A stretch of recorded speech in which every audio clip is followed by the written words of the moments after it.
Let's put ourselves in the presence of the Lord.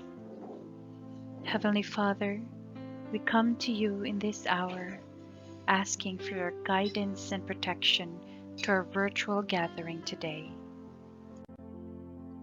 We thank you for the gift of life, the gift of family, the gift of work, and the gift of friendship. We thank you for this great opportunity to bring us together in this session as brothers and sisters. Bless the committee, the facilitator, and the attendees of this gathering. May we continue to value and appreciate the true essence and meaning of life with the help of your grace. And as we go along our discussion today, we humbly pray that you would deepen our understanding. Lord, enlighten us and give us wisdom every day. Forgive us for our shortcomings and remind us to always be mindful of the things we do in life. We offer our life and our decisions to you, O Lord. May this gathering today create a memorable experience and a fruitful outcome. We ask this through our Lord Jesus Christ, our Redeemer and our Savior. Amen.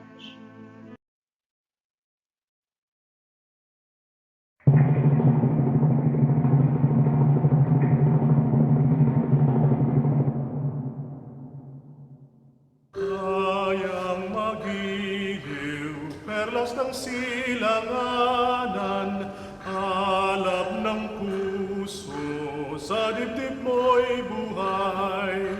Upang hinirang, duyan ka ng magiting, sa manlulupig, di ka pasisihin.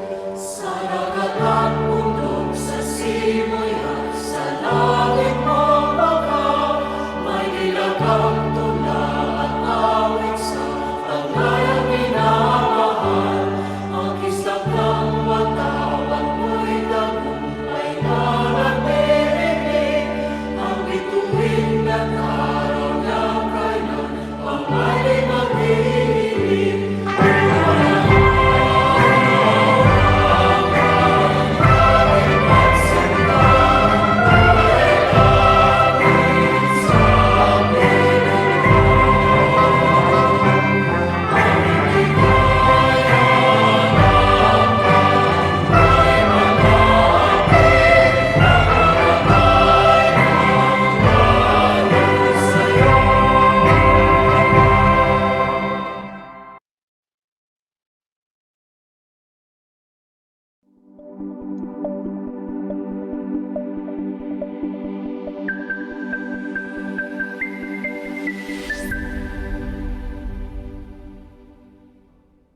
Welcome to Silliman University, the campus by the sea. In 2015, Silliman University was awarded by the Commission on Higher Education a project entitled ICT in Teacher Education. benchmarking, training, and technology development towards innovative teaching and learning. One of its deliverables is the Portable Learning Management System. It is a kind of information system that is transferable to multiple environments and manageable to a variety of infrastructure specifications using any USB flash drive. It is designed using pedagogical principles to help teachers develop innovative communities. In 2018, the Commission granted another funds to train teachers in the Visayas region using PLMS with the main objective to create a student-centered environment. The pandemic brought by COVID-19 opened an opportunity for all of us to embrace new teaching and learning. Schools have shifted to online classes, but many schools are challenged due to poor internet connectivity. In a press release, the Commission promotes flexible learning, either the use of digital and non-digital technology, and does not necessarily require connectivity. Among the other activities, the Commission suggested that take-home exercises and educational packets should be considered as part of flexible learning. As a center of excellence in IT education, this project is implemented with the main objective to assist HEIs in implementing technology-enhanced flexible learning, specifically to implement portable learning management as an alternative modality of flexible learning, especially in higher education institutions that are challenged with internet connectivity. Welcome to this online training on the administration of portable learning management system. This is a 6 days training, and we hope that you will enjoy and you will learn from the training. Welcome to our journey toward our preferred future. Stay safe, everyone.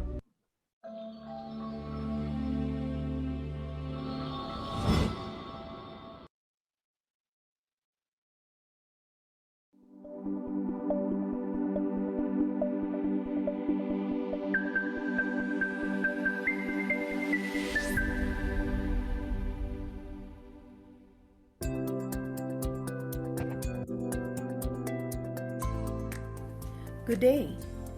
Welcome to the training on the administration of the Portable Learning Management System.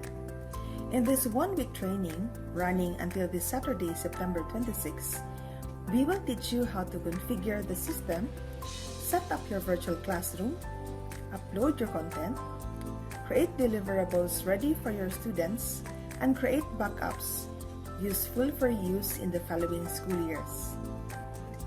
You must have found the first link for day 1, which is why you're here today. Please check out the unique Zoom link found in our virtual classroom every day of this week.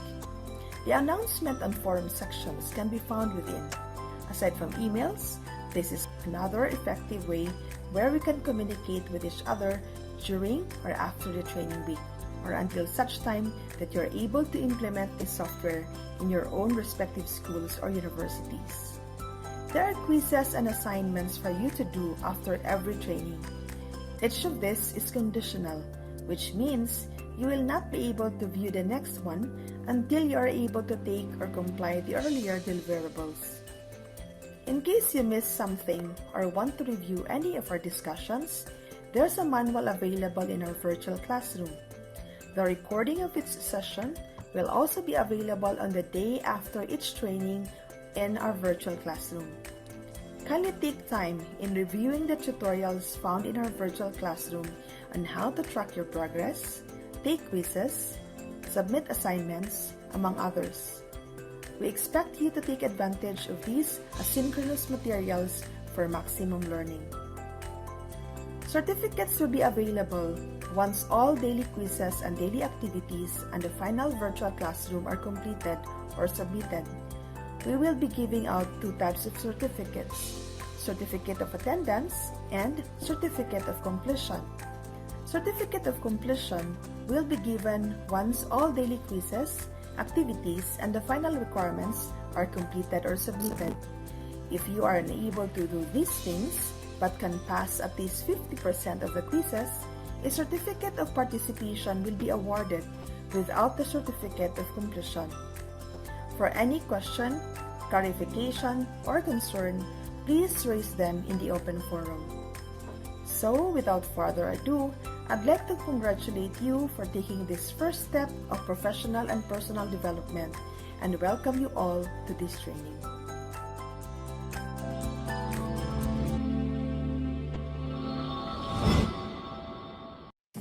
Together with Assistant Professor Janice Antoniette Forster, we have our course facilitators, Assistant Professor Myla Jean P. Sardan, a faculty at the College of Business Administration, Silliman University, and Assistant Professor Lario Vincent Regencio, a faculty of the College of Business Administration, Silliman University.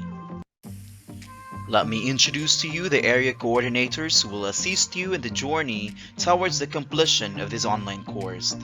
For Region 3 and CAR, we have Dr. Talma Domingo Palawag, Graduate Program Coordinator of the College of Information Technology and Computer Science of the University of Cordilleras.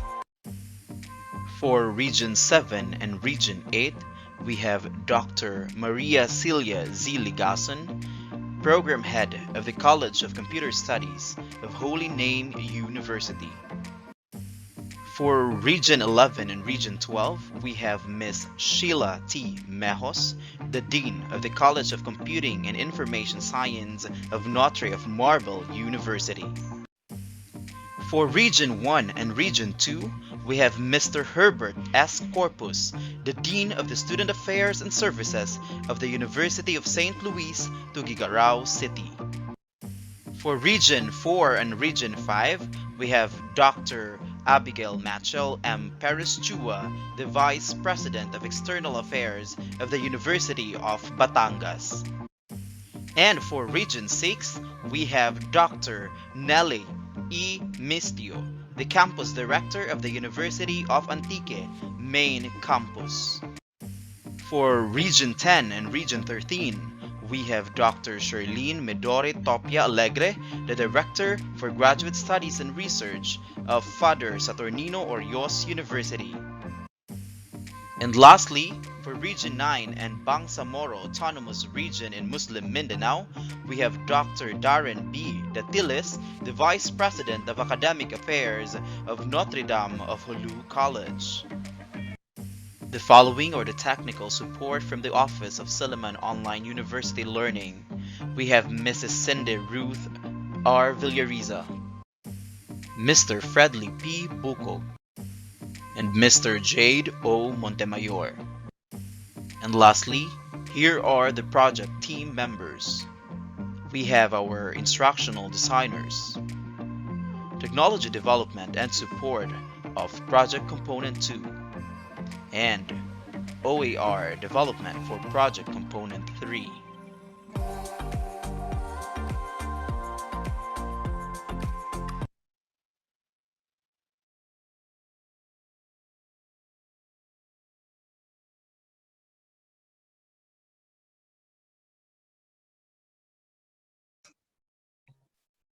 At this point, may I request all the participants this afternoon to switch on their videos so that we can have a photo opportunity.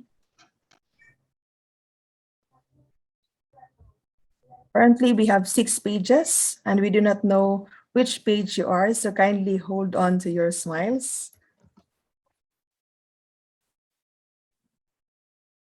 Yeah, let me start with page 1. Ready?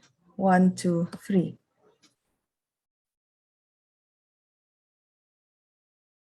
Let me save that. And let me go to the second page. Ready? 1, 2, 3.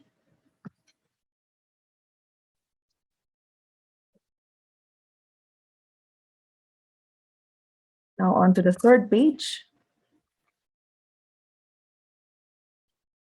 Ready? 1, 2, 3.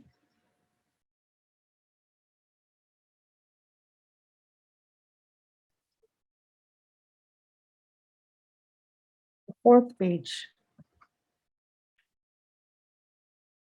Smile.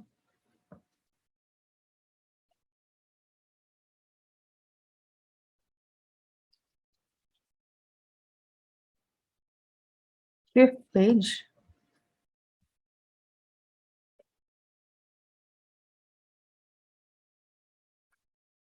And finally, our last page.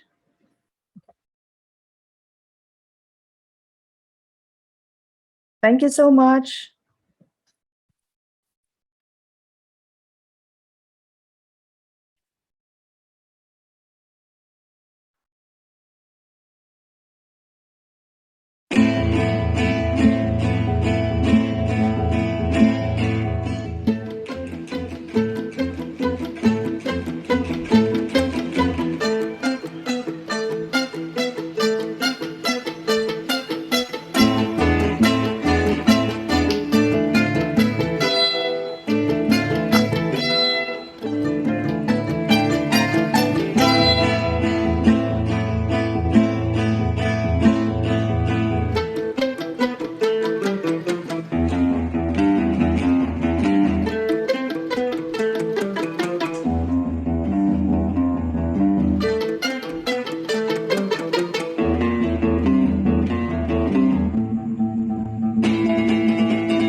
Thank you very much for that very nice virtual presentation. Now, with over 140 participants, let me turn over the floor to our D1 trainer, Assistant Professor Larry Rehenchalar. The virtual floor is yours. Thank you so much, Ma'am Jan. Good afternoon, everyone, and welcome to day one of the PLMS training. So I hope you are safe and you are doing better than good today. So to start with, let me just give a little bit of a brief background again. I know Sir Dave mentioned this one earlier, just to keep the ball rolling. All right. So yes, again, a brief background in terms of our PLMS, or Portable Learning Management System. So it is a kind of system that is transferable. So as much as possible, the project is aimed towards improving and delivering in terms of delivery of the learning materials to our students in an innovative way. So in this case, we are aiming to target those who have no or has challenging internet connectivity. It is a Moodle-based portable learning management system. So I believe majority of us here is very much familiar with Moodle nowadays, considering that we are in a virtual setup. And of course, it is designed using pedagogical principles to help teachers develop innovative teaching and learning communities. And of course, it can be implemented in different levels and mode of integration, which you will learn throughout this 1 week. Not 1 week, rather 6-day period. Okay, so I believe everyone has access already to their Our Soul. So if you have access with what do you call this? Sorry, 1 second. So I believe you have access already. Can you see my screen? Just want to check. Yes, sir. All right, thank you. Yeah, so if you have access to, if you have logged in and downloaded Soul, I'm sorry, I'm used to our learning platform, PLMS rather.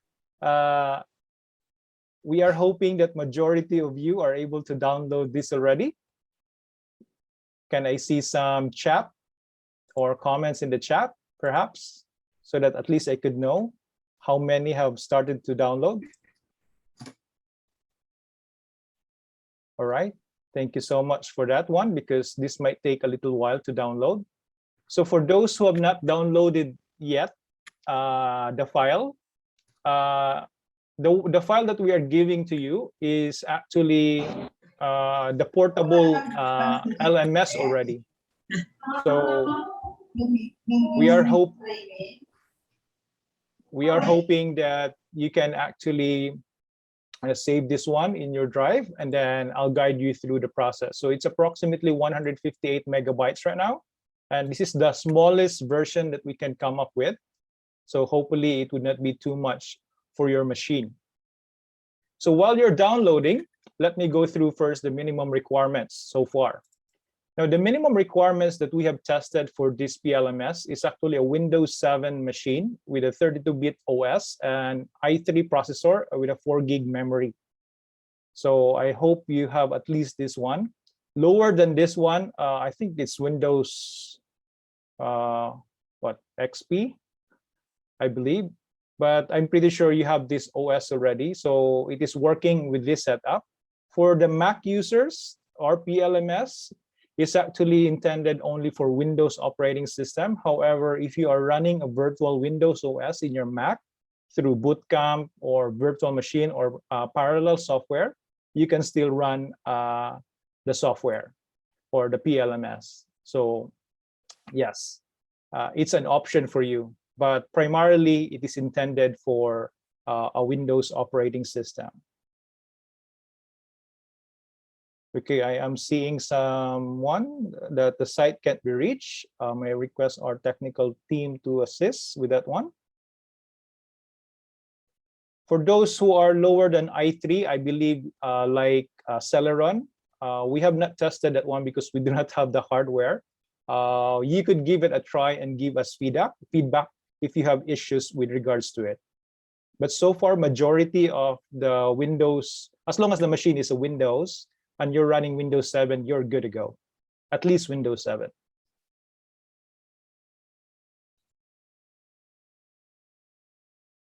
For now, if you're using Mac, you can only download the file, but you cannot access or run, as I will show you in a while. All right. So I am hoping that majority are able to download. So let me proceed to setting up. Okay. Before I forget, our goal for today is that you should be able to run the PLMS with Spoodle window and run PLMS with an updated front page and log into PLMS with new name and logo and customize the appearance of PLMS. Don't worry, everything of this one, we'll try to make it simple as much as possible. Yes. So, okay. So let me try to illustrate first the download. So when you are in your day one, I'm sorry, in the PLMS page, you have the download link here, right? The download PLMS here. So when you click on this, click to download PLMS, you will be redirected to the Google Drive for the actual file to be downloaded. So as you can see here, it is a compressed file, a RAR file, which is 158 megabytes. So you just simply click on download and save it according to the directory where you want to save the file. So I'll just cancel this for me because I have already downloaded it. So once we have that downloaded, we can go to that file.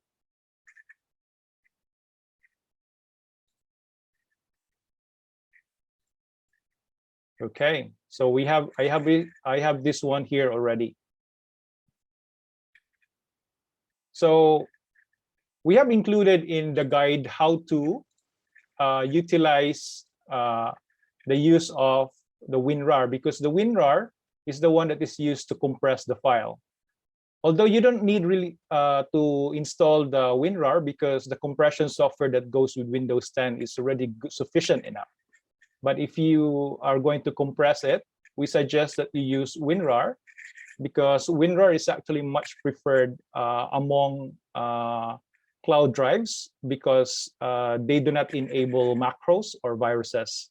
So compared to 7-zip and zip files. Okay, so once you have downloaded the file, to extract, all you have to do is right-click on the file, and there are several options that you have for if you have installed WinRAR already. So if I may add that one, I hope everyone is able to have already the file.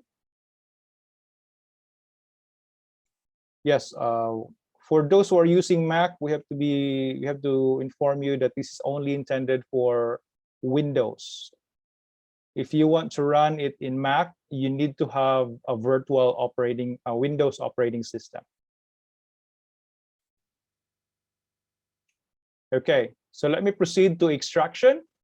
So once you are done downloading the file, all you have to do is simply right-click on the RAR file. And then don't worry if you have several choices there. The best option to do is extract to the name of the corresponding folder. Okay, so once you have clicked on that one, it will redirect and extract.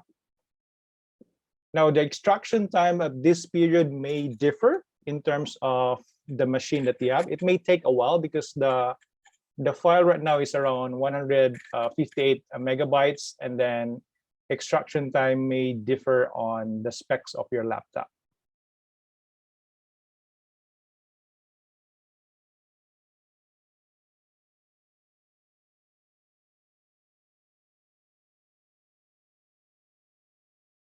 yes, for those who are using MacBook, this file will not be able to be determined. You have to use Windows.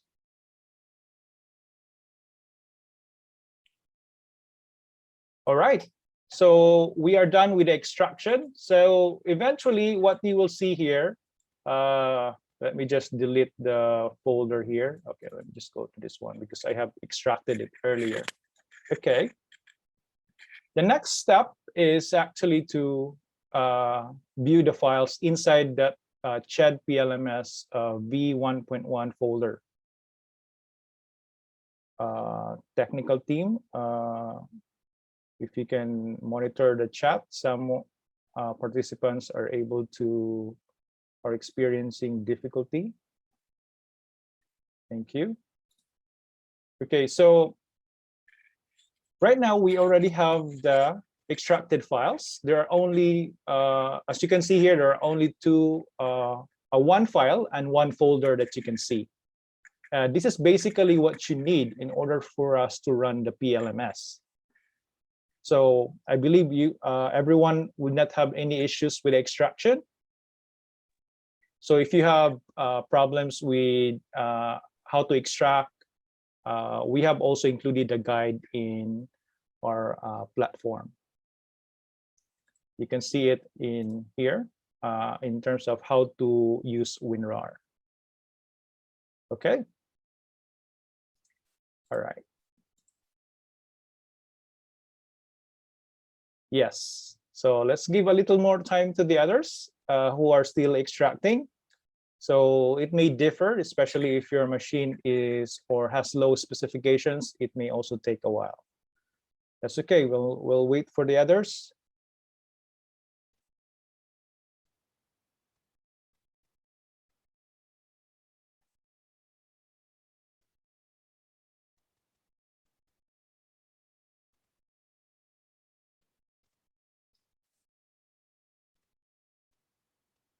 Okay. So if you notice, if you click immediately on this file, it's going to cause an error. Okay. You may think that the spoodle is going to start, but it's going to cause some issues. It's not going to work. So there are going to be some errors that will be displayed. And let me just close that one. Sorry, because I have an instance already of the Moodle running. My apologies on that one. Let me just close my instances here, just to be clear. Okay. All right.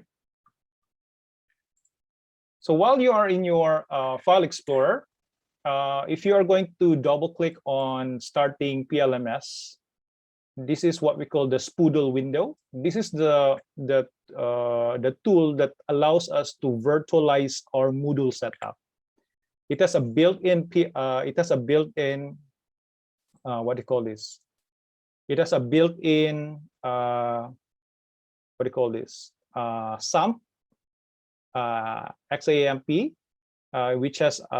which we need, the Apache and the database, which is the MySQL in this case. And yes, so as you can see, there are challenges and issues that you might encounter at this stage. So I believe many of you is going to encounter the same problem as well. So let me just enumerate and take note of those. Now, one of the issues that you have to take note is that if you are, I think this would only happen to most IT people. And yes, let me explain that one first. So one of the things that you have to consider when running this Spoodle is that if there are any instances of existing similar software, like an existing XAMPP or a WAMP server running in your machine, it has to be turned off. Okay, so don't forget that one. If you have existing WAMP server or XAMPP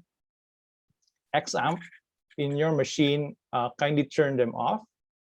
And if you have existing MySQL database instances, if you are teaching database perhaps or web development, you might have this one running.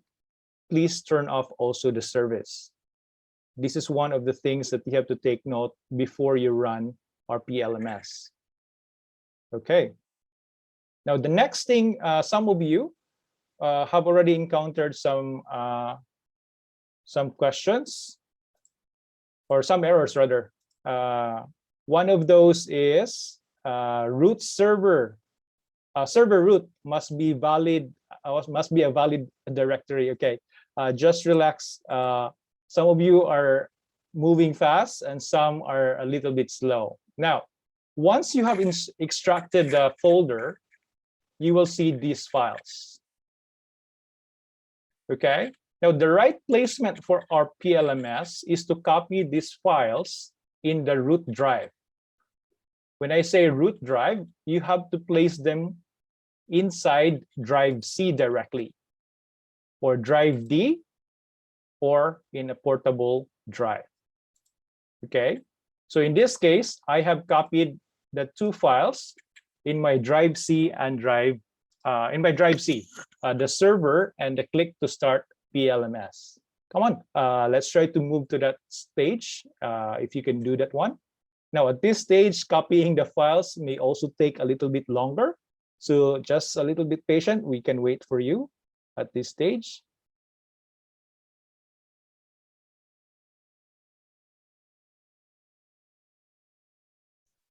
So copy the file, the folder and the file in drive C or in your drive D.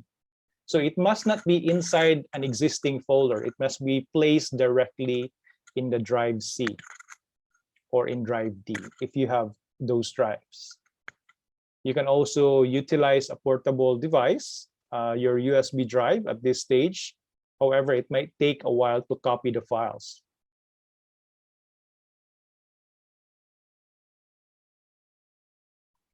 Okay, let's wait for the others.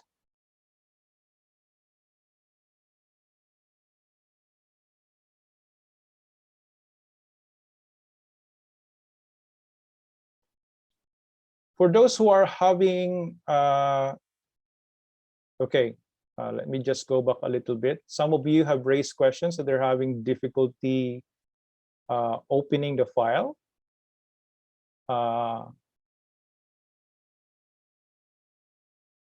Okay, if just make sure you have extracted it properly.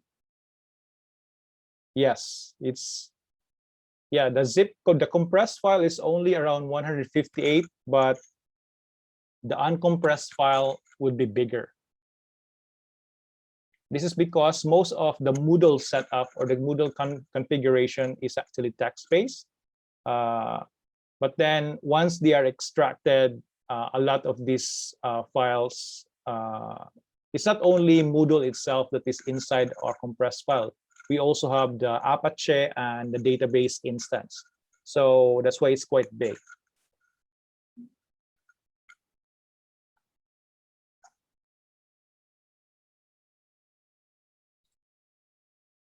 Okay, let me just go back a little bit for the benefit of the others. So once you are done extracting the file, so just like what I have here, once you are done extracting the file, I want you to copy these files. Just right click and copy and place them in your drive C and paste it here.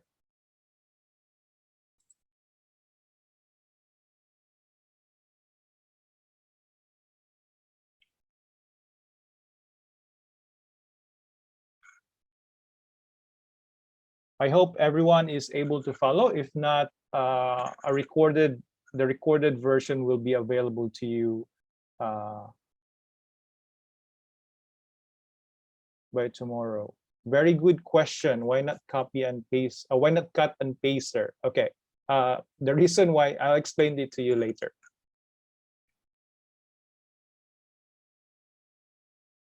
Okay, let me start. Now, once we have this, remember this is a virtual or a portable LMS. So we now have an instance of this particular LMS. So if we double click on Start PLMS, it will bring us to the Spoodle window, this one here.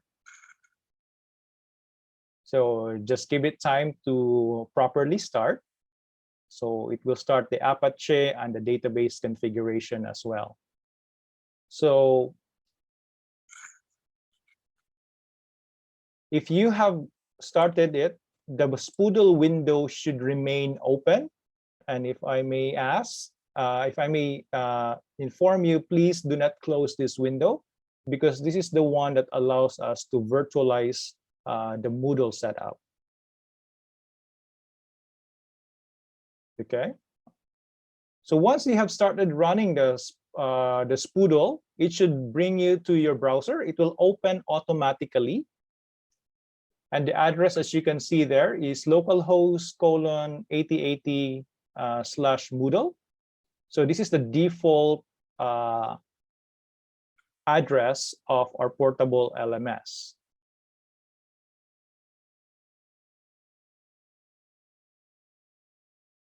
Okay.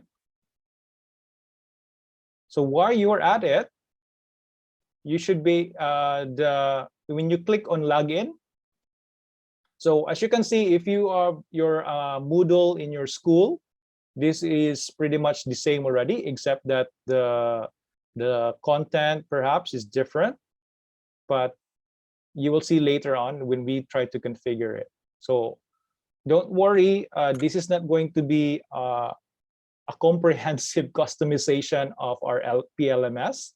We'll just try to identify those that would be very useful to most of us, okay? So that the non-technical people would be able to appreciate also.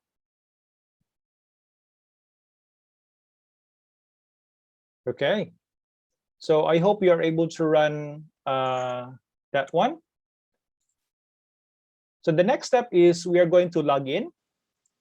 I hope you are at this stage already.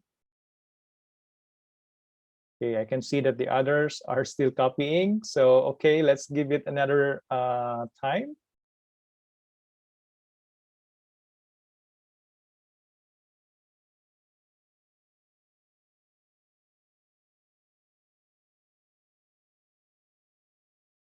Okay, currently there are a lot of you trying to access the site. Probably our site is quite overwhelmed.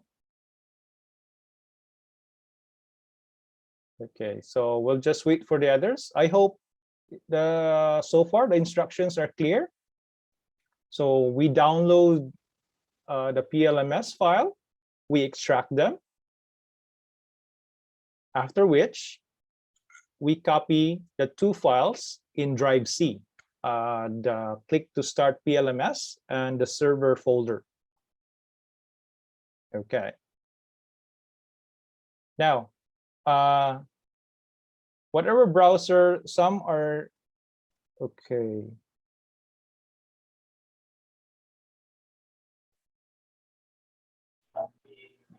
All right, I can see the errors that we have experienced before.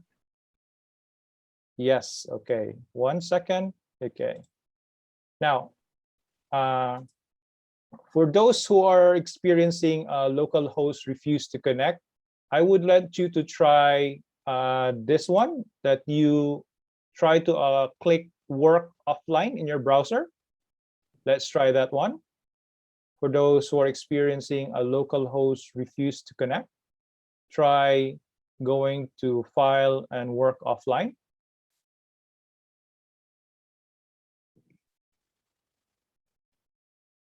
And before you continue, you can try refreshing.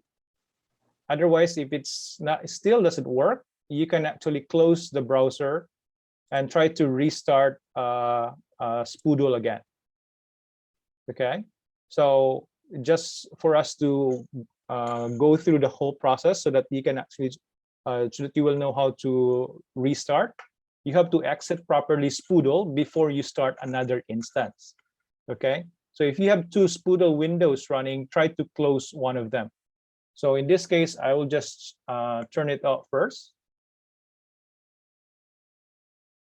So once it's done closing or shutting down, we can go back to this click to start Spoodle again, or click to start PLMS rather.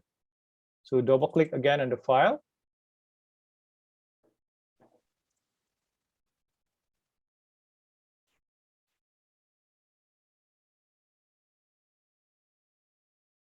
Okay, so automatically it should open.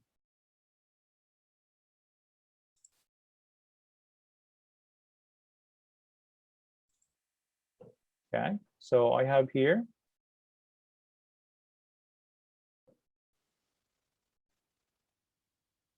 So one of the errors or the issues that you're going to encounter in this process or at this very stage is you have an existing XAMP or WAMP setup in your laptop. So you need to turn them off. Okay, for those of you who may not be aware, where to look this one is that on the lower right of your screen. Sorry, I can share this one, my screen, because I'm using my second screen right now. So at the lower right of your taskbar, so you will see the option there that you should see a WAMP server running or a MySQL icon. So if you could close them, that would help.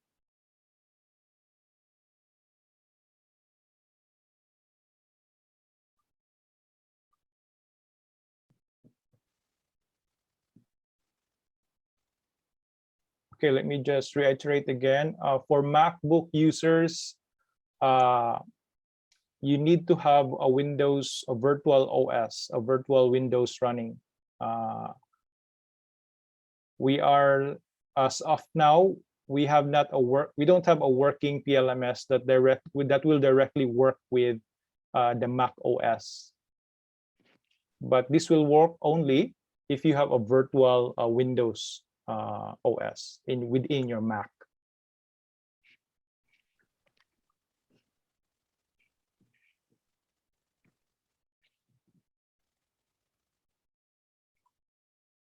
Okay. So let's proceed to logging in.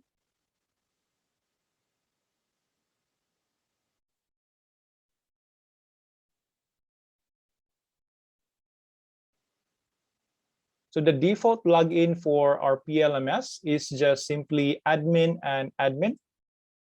Username would be admin and the password would be admin.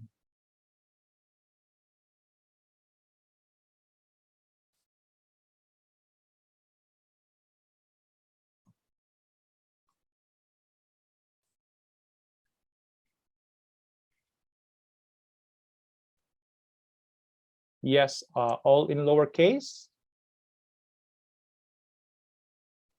Yes. So those are those things that I have mentioned are or can be found actually in the setting up PLMS page. So you can see it from here.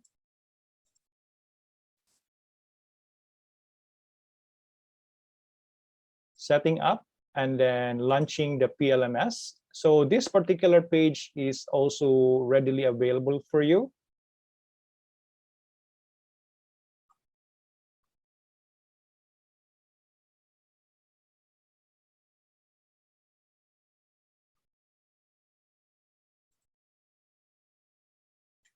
Okay, so there are different scenarios why you can open localhost actually.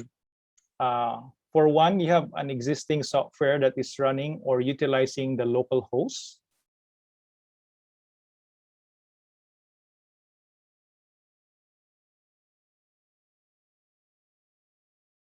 Okay, so this is one of the common issues that we have encountered. But the more popular ones that we have is if you have an existing WAMP or XAMP instance.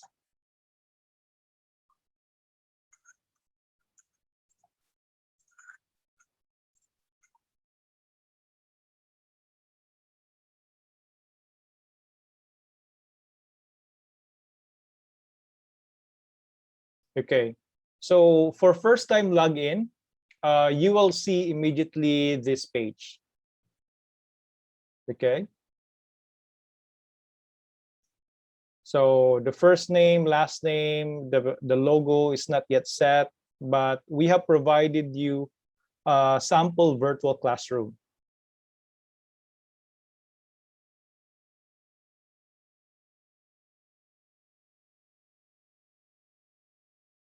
Okay, let me just try to see if I can illustrate turning off a WAMP or SAMP here.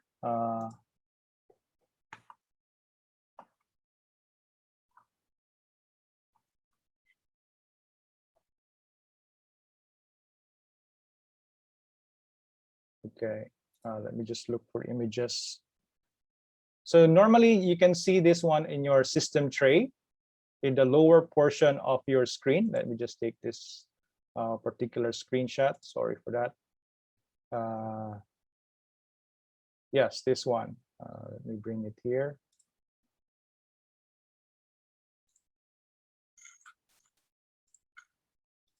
So one of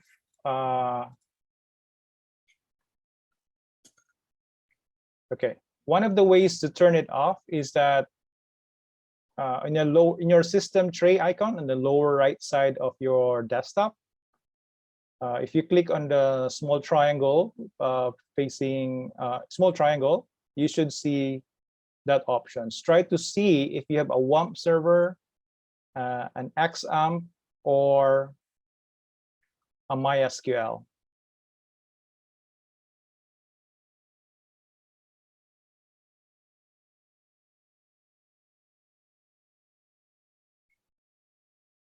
So you can actually stop those services. There should be an option when you right click on the icon, stop all services, or you can select exit.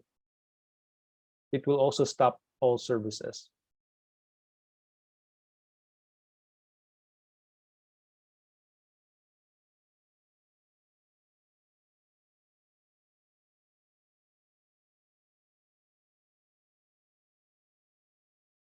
Okay.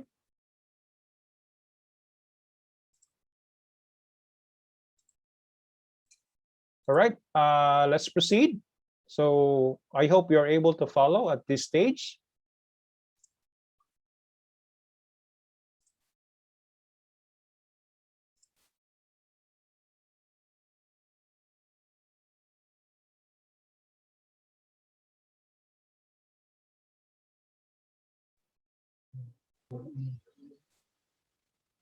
Okay. The username and password would just be admin in small letters. Username is admin and password is also admin. That is a default username and password. We can change that one later.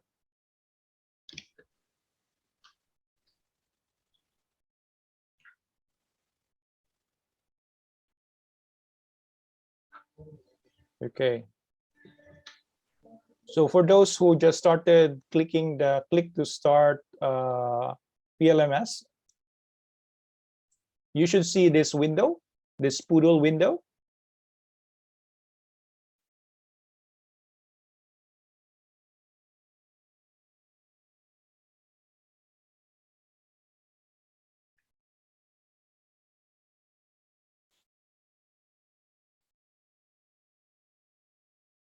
Okay, I can see some participants are having difficulty logging in. Now, aside from those that I have mentioned with regards to the local host connection refusal, there might be other software. Now, aside from WAMP server and XAMPP, you might have enabled IIS as well, because that particular software is similar to Apache. So it utilizes the port 8080. So they might be conflicting. That's why it is being refused. Or aside from that, this is only as far as my knowledge can get based on experience. Skype is also utilizing that port.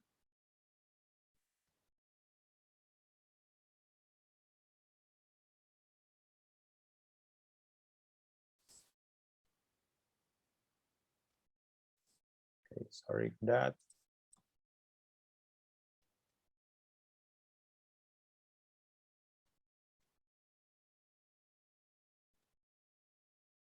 Okay, so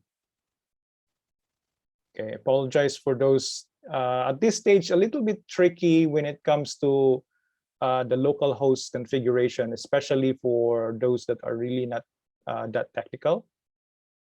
So, but don't worry, we will try to assist you later on. Just take note of the screenshots. We will help you with that one. But for now, we have to move a little bit forward because time is limited for us. But don't worry, we will try our best to sort the issues, because once you have this local host issue running, will be everything would be smooth now. Okay, so one reason for this one is we don't have exactly the same configuration and setup, and one local host issue is not always the same as the others. So, but we will try to address those issues. If I may ask, take note of that particular, if you can take note of a screenshot on that one. Okay. Yes, very good for those who are able to solve local host problem. So you can also share, if I may. Okay.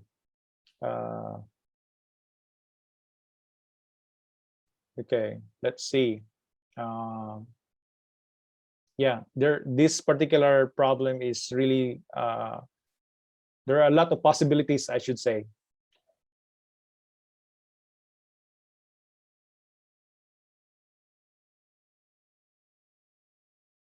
Okay, you can only have one option. You have a drive C or a drive D. Okay.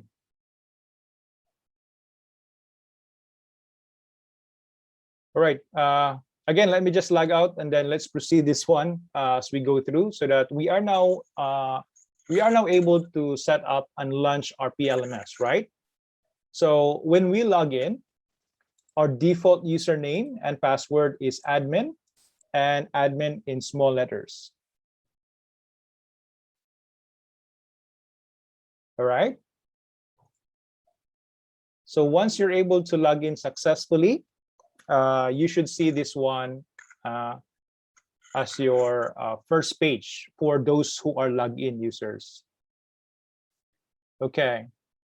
So at this stage, one of the first things that we wanted to share to you would be to customize this Moodle setup, because it would be fitting also that this would be increased, matching to the school profile. So the color perhaps, and you can add a logo and so on. All right.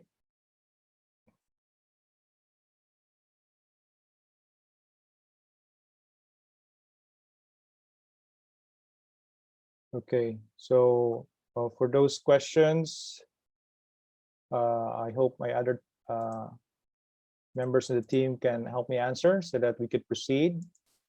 Okay. Don't worry, for those who are having local host issues, we'll resolve that one. Okay, moving on.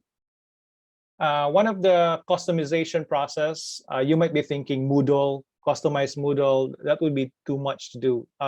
No, it would not be that hard. Okay, we will only tackle the simplest areas wherein it would not be difficult. It would just be something like updating your Facebook settings, simple as that. Okay.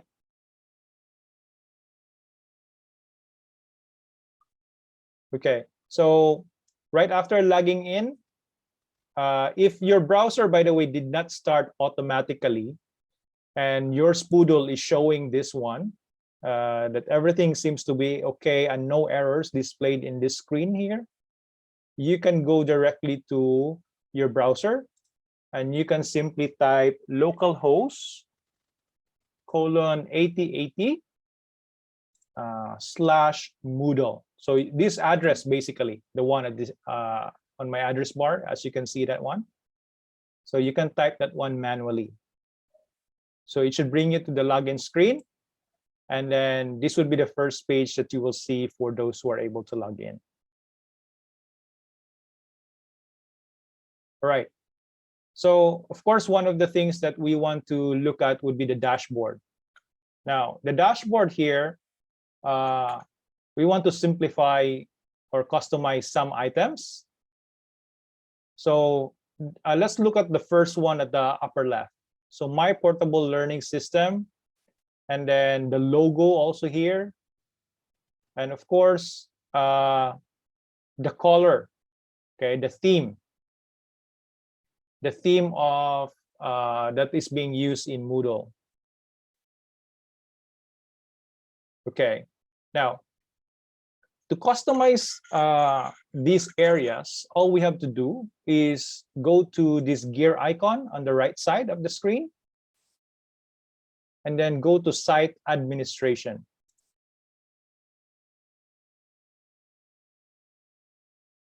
Okay. Under Site Administration, if you go down, you should see Appearance. Okay. And then expand Appearance. And then you should see Themes under Appearance. And then you have several options there. So the current theme that is being used right now is Snap. So we click on Snap. All right. Okay, let me expand a little bit on my mouse settings so that you can see where my mouse is going, so that you will not also be blinded where my mouse is going. Just 1 second.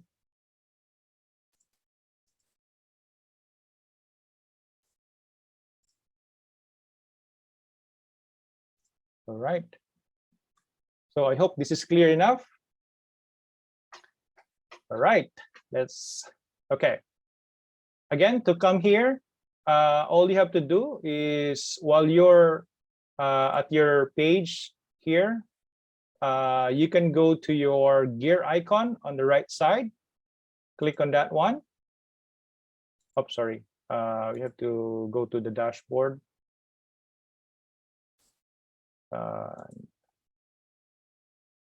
Go to your dashboard and then click on the gear icon, wherein you can see the Site Administration. This is where we're going to go.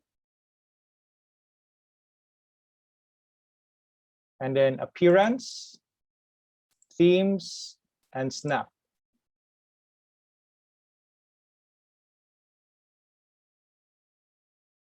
Okay, for those who are not getting this icon, so right after you log in, okay, let's say, for example, you are at this page, so you cannot see anything.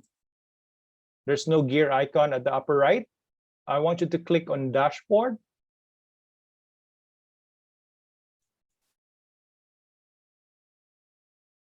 And then there should be a gear icon on the upper right of the page.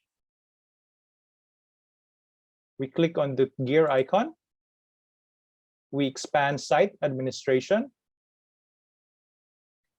Appearance, Themes, and then Snap.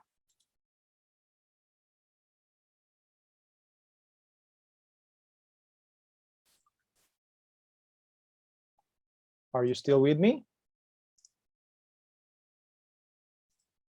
Yes, sir. All right, thank you. So, okay.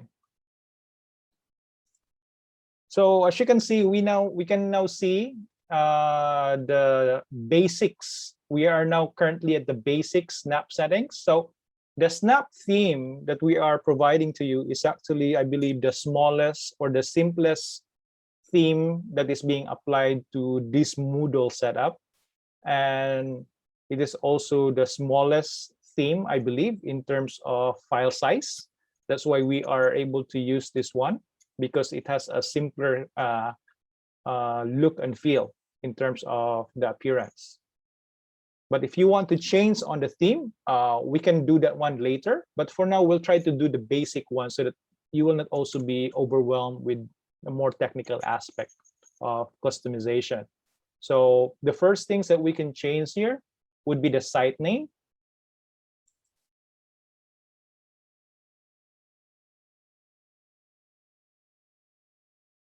Okay. So for the site name, you can actually change this one to your preferred site name. Okay. So this is a PLMS setup. So this could be the name of your school here. Okay. Not the course, okay, because the PLMS, we can add many courses later on.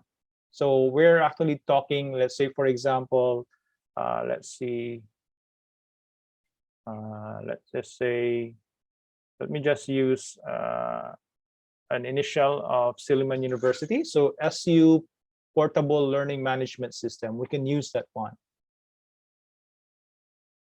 All right. Then the site color corresponds also to the color as you have seen earlier, the red one, and then this color here will also change.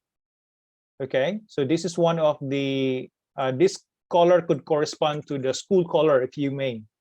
Okay, so let's say if you're using green, now it is in hexa, it's not in the actual letter word color name, but don't worry, we can you can always try looking for color combination. Let's just say color hunt. If you go to colorhunt.co, you can have several color combinations here that are readily available in hex format already. So you can see the color already. So let's say for this one, purple, when you click on that one, it will automatically copy, and then you can simply paste it here like that. And don't forget, it doesn't carry the hashtag symbol. So you just have to add it. Okay, are you able to follow that one? Now, when changing the site color, I would recommend look for the basic colors, not something like pink or light colors, because it's going to, you will be warned by the Moodle setup that it is not an ideal or a warning, because what happens, the color that you're using here will also be applicable here. Okay, so we have already changed the site name and the site color. Let's try to apply, let's try to save this one first. We'll do the other configurations to see if the changes. Okay, let's see, save changes. Just for you to be able to appreciate the change. So there should be a change in the site name and our site color. So right now it's only running within your machine, in a virtual machine, through this Moodle. So this Moodle instance is just running virtually.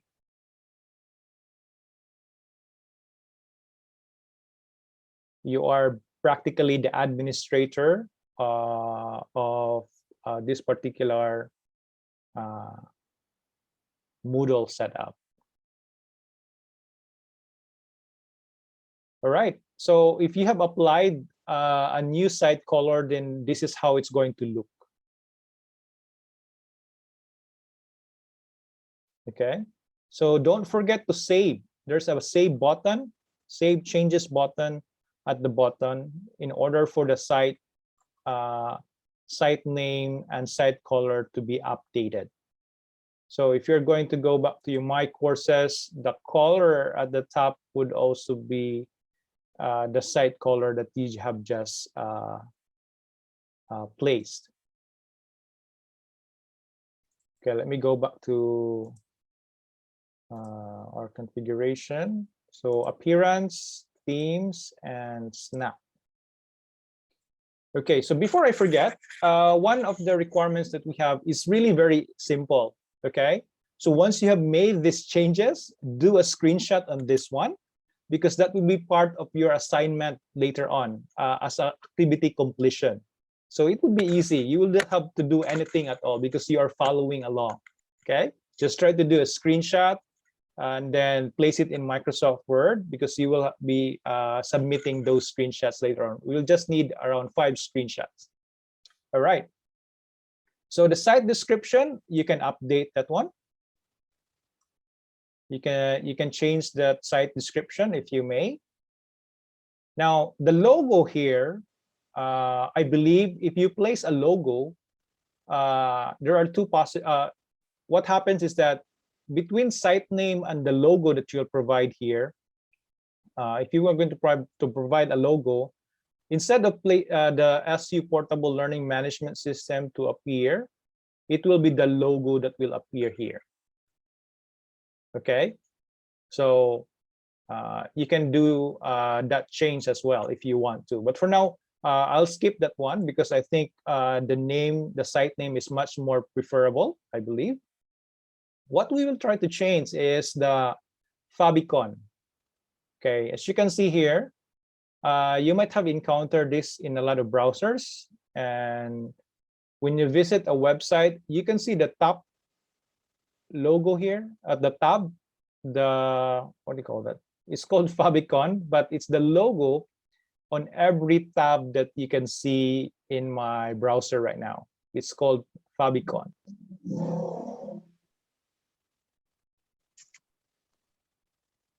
Okay, so if you have your logo, you can replace this one. So let's try changing this one with something else. So I'll click on this one. For now, we can delete this one. No worries with that. And then if you have your logo of the school, you can actually add them here. So let's try to see uploading. Browse. Let me try to change. I have prepared this one here. Although this is not so clear, but we'll just give it a shot. Upload this file. So you now have a new favicon. Now, when I say when we apply the changes, as you can see, the orange icon here will also update. So let me just click on Save Changes.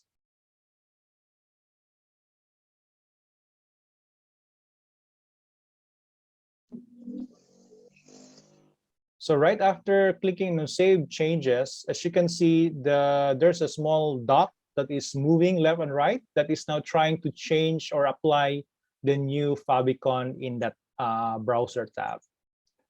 So that would give you a more customized level of your PLMS.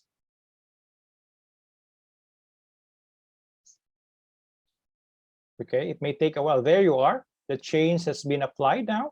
So although it's not very clear because the logo that I created is actually white, but yes, the change took effect. At this stage, you can also apply site footer. Now, I know many of you are not that technical, but for those who want to explore even further, now the site footer here normally can be seen on every page that you have. And then these are just links. Most of these are links for students that is directed to the Moodle documentation. Moodle documentation page. There is a guide for students. There is a guide for teachers and some links here. So if you want to add a new link, you can simply add here, or you can add a new tab. I'm sorry, I have 2 keyboards. So let's say, for example, main, let's just say school website. All right, then we highlight that one, and then we click on the link. Then we enter the URL. So in this case, I'll just use Silliman. And there you are. The link is now clickable.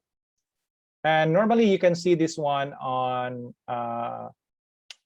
at the bottom part of the page. Okay, so let me just try to see it here. There you go. Let's see. Oh, sorry, I didn't save it yet. Forgive me. So don't forget to save changes so that the change will take effect. So we'll refresh the page. And there you are. You now have a link to the school website. But of course, if the students will have no internet connectivity, those links may not be, of course, be useful because they need to have an internet connection. But that is intended for them if they wanted to browse other websites related to our setup for PLMS.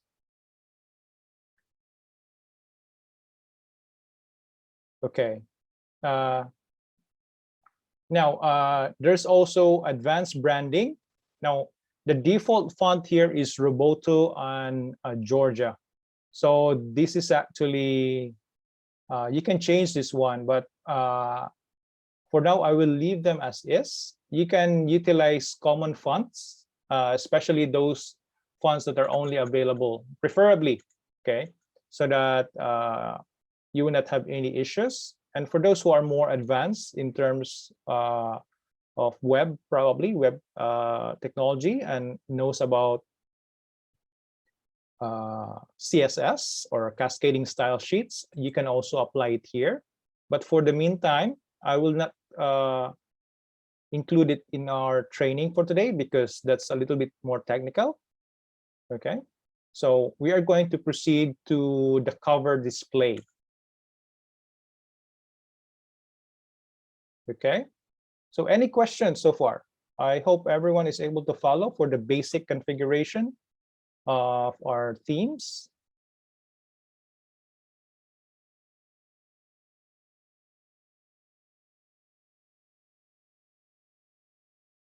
So for those who are able to join just now, all the instructions are actually in our portable PLMS RSOL page.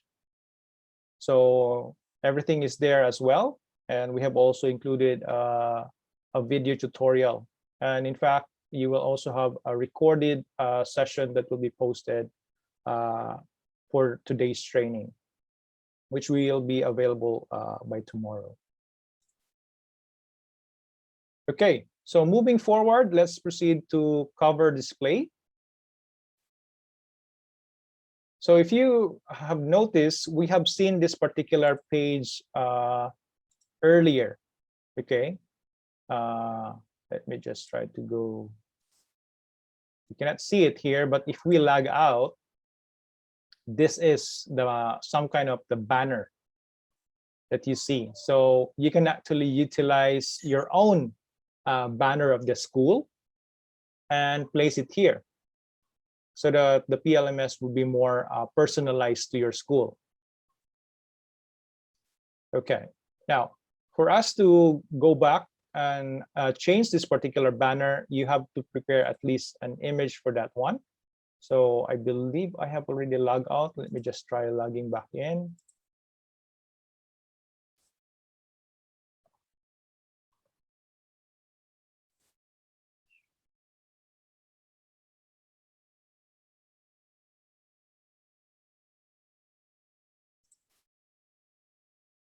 Okay, 1 second.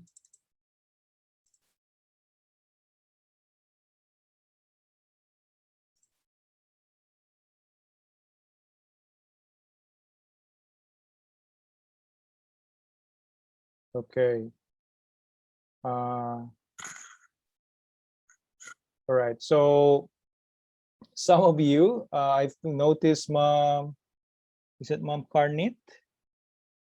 Okay, Mom Carnit, I think, oh,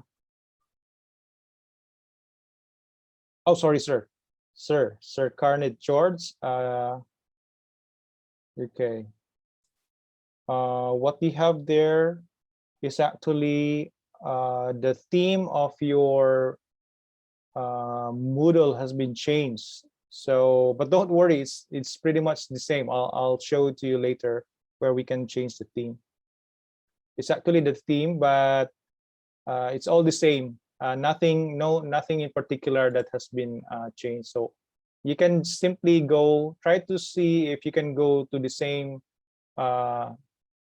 link as to what you can see from here. So go to site administration, look for appearance, and then look for themes. And then under themes, you should see Snap. Okay. Now let me go to cover display. So we want to change this particular page, this image here. This is the cover display that the users later on will be able to see once they have the PLMS. So to change that one, we can actually change the cover image from here. So click on cover display. So earlier we are in basics. So this time we proceed to the next option, cover display. And then we try to change the cover image. So we can delete this one and then replace it with a new file.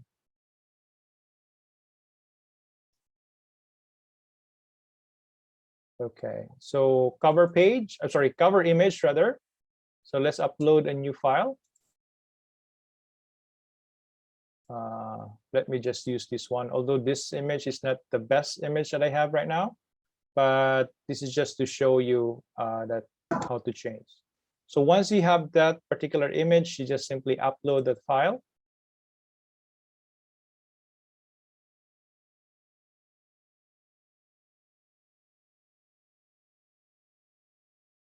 Okay, don't worry, we'll try to assist you as much as we can for that localhost issue for the others. So once that file is updated, click on Save Changes.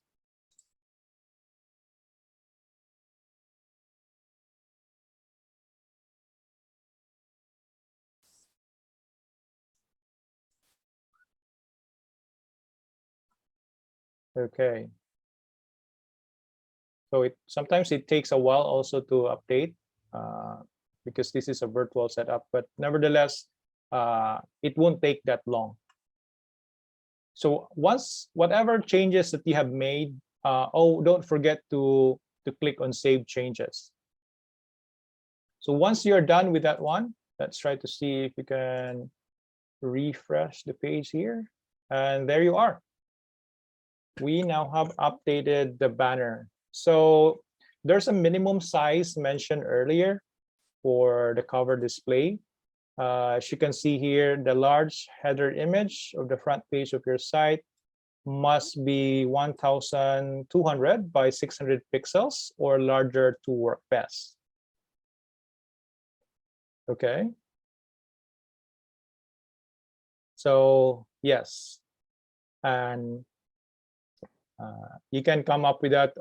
You can utilize, just to give you an idea, you can utilize a one PowerPoint slide perhaps. Yep, one slide. I think that's good enough to be placed as a banner, although you can probably take around 3/4 of that particular slide. Okay, I believe others have just came in as well.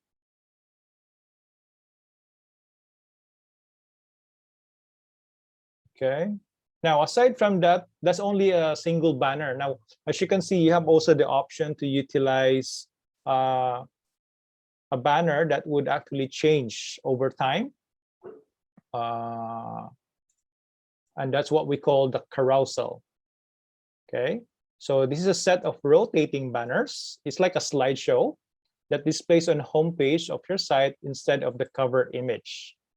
So all you need to do is add 3 different images. So this can be about the school, then probably another one for the college itself, and probably whatever the school SVGs, perhaps, you can add them in here. Okay, but for now, you should be able to see that's change. So it would look something like this one. Okay, any questions so far at this stage?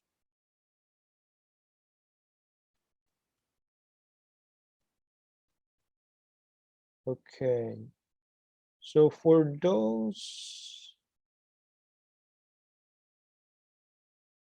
okay, let me just go a little bit on the support at this point.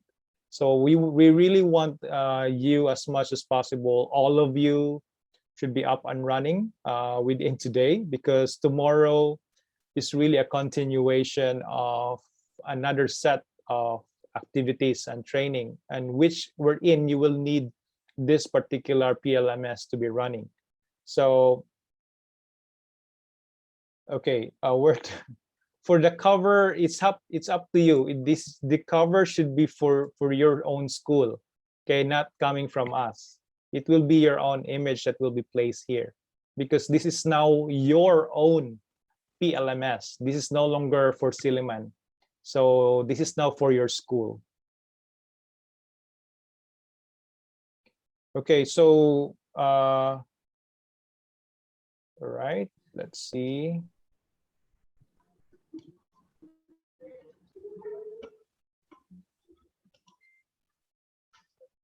Okay,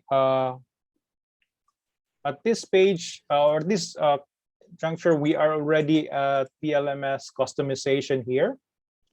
So let me just do a little bit of support for those who are missing out the early part. Okay, I may need a screenshot of the local host error that you have. How should we do this one? Because it's really difficult for us to troubleshoot the local host issue. Okay, let me just check here.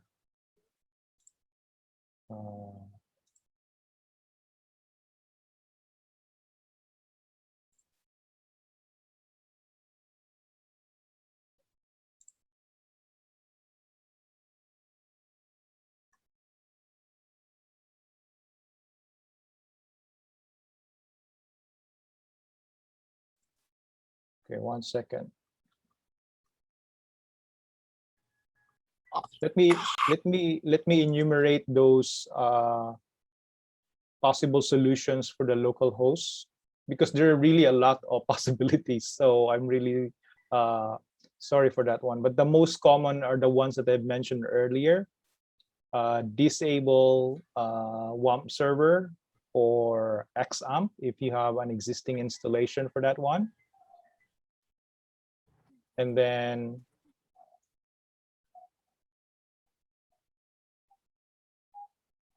with regards to proxy and firewall, that would not really matter as long as you are, because you can actually work offline here. You see the option in my case, I am using a Firefox browser. For Chrome, I believe you also have an option for that one.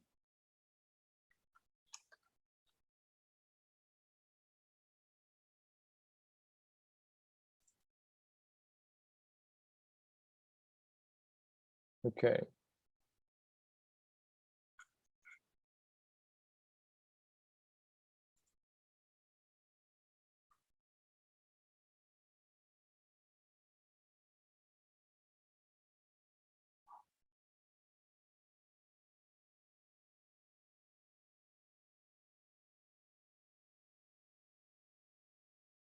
Okay, just 1 second. So some of you, okay, let me just demonstrate. Let me proceed for the meantime. So most of the issues that you have encountered are actually, let me just select an image here. Hopefully we can have this one running.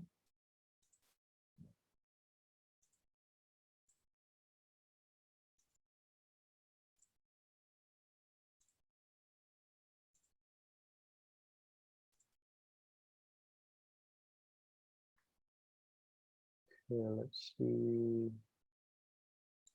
Let me try. Not that one, sorry.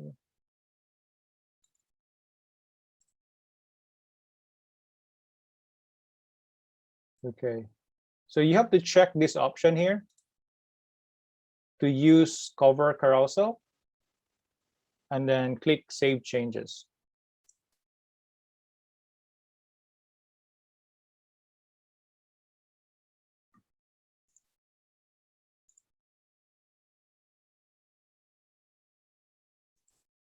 So this will automatically change, okay?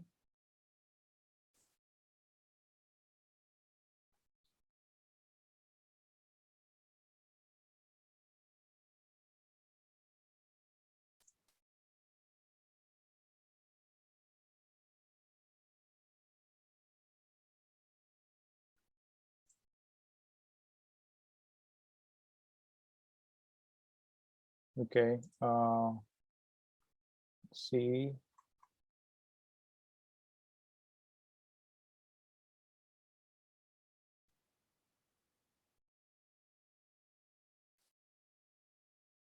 Let me just refresh this page.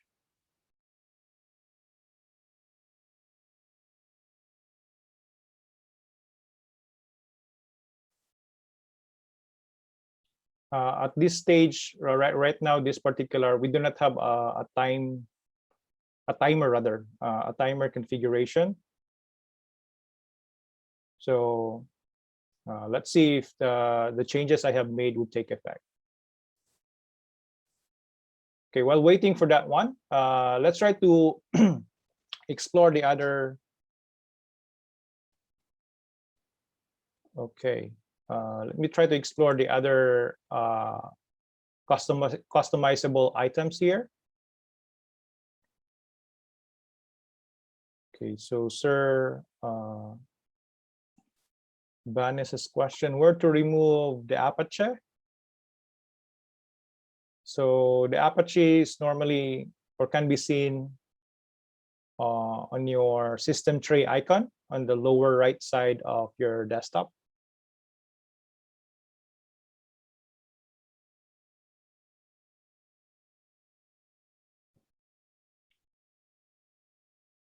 Okay, moving on. There are a lot of features that we can still customize for our LMS. But as much as we want to cover everything, we are trying to cover only those that are really very significant at this stage. So you should be up and running already. So one of those is to have a name, a logo, so that it would be much identifiable for you.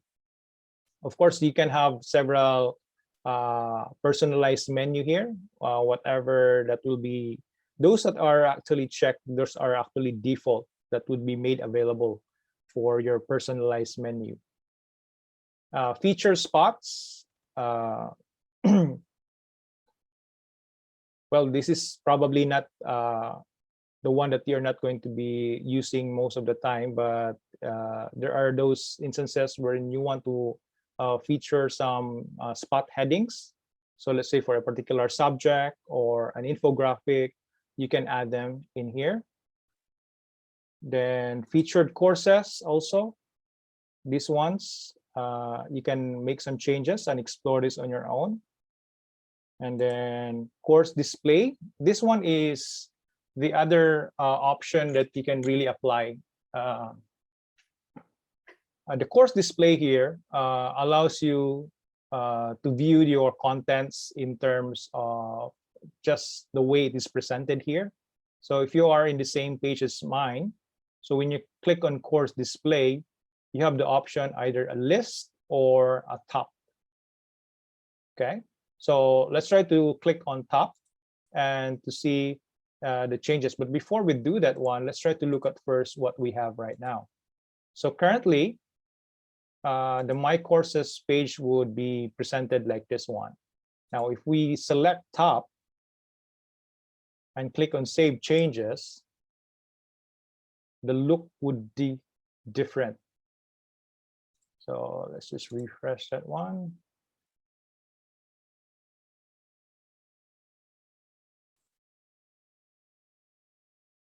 Did I click save? Course display tab. Sorry, I need to go to the course itself. Yes. So the topics are now arranged or presented at the top. Okay. The default one, which is the list, it will be displayed on the left side. So it depends where you want this contents of your virtual classroom to be placed. So you can actually choose which one would be your preferred option. Okay, social media. I don't think we would be able to take advantage of this one pretty much because our PLMS aims to utilize for those who have challenging or no connectivity at all. So as much as we want to customize a lot of items in our PLMS, we are only covering, of course, if you want to explore further, we will be supporting you on that one. But for this training, we focus on the more specific that are more visible to your users. The navigation bar, so you can change the colors if you may. So one of the things that you will encounter, just like what it says here, remember the site color that I mentioned earlier? If you're using a light color, Moodle will complain because it has a certain requirements of, I'm not really particular or no idea what WCAG mean, but I think it's the depth of color. So whether it's it's a dark one or a lighter one. So if it's a lighter one, it will not distinguish from your background. So it would be difficult for your users or for yourself to look at the text in the page. So this is one of the warning that you will see. Category color, you can have this an option. You can even utilize JSON, but for this one, we will not cover that one. Then profile-based branding. So depending on how you want your profile, but for the meantime, this may not be best experienced by your users because they don't really have internet connection. All right, so again, one of the important customization that you have to take note is the basics, which changes the name, the site name, and the site color, the favicon, as you can see at the top here of your browser tab, and your cover display also. Okay, so it allows you to place a cover display of your page. All right. Any questions so far?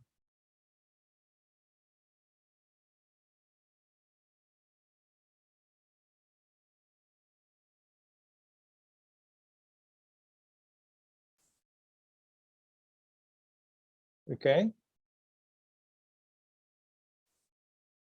So again, one of the challenging, CHED has come up with this project because it wants to reach out also to schools who have challenging internet connectivity, right? And they want to reach out to their students.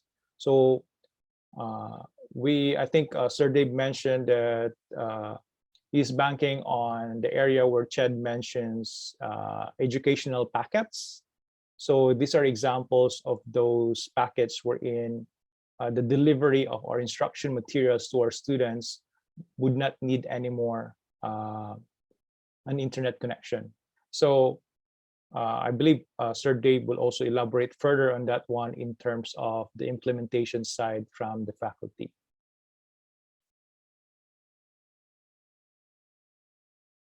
Okay. At this stage, we'll try to update our profile. So for the profile, currently you are the admin. The one that you're using right now is an admin account.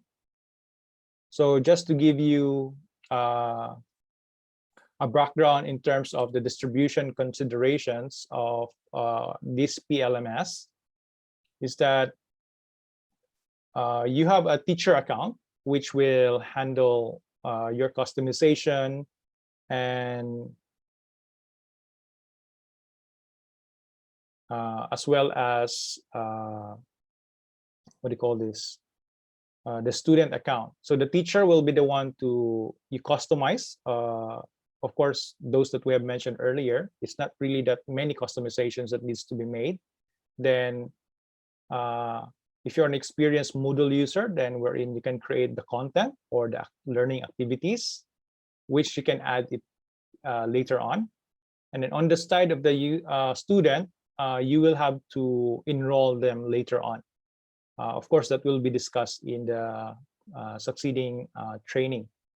So the main idea really of our PLMS is for them to access the learning materials with no internet at all, using only the portable drive. Of course, they have to have a computer also in order for them to access the PLMS. So the way that they are going to utilize PLMS is the way that you are trying to run it right now.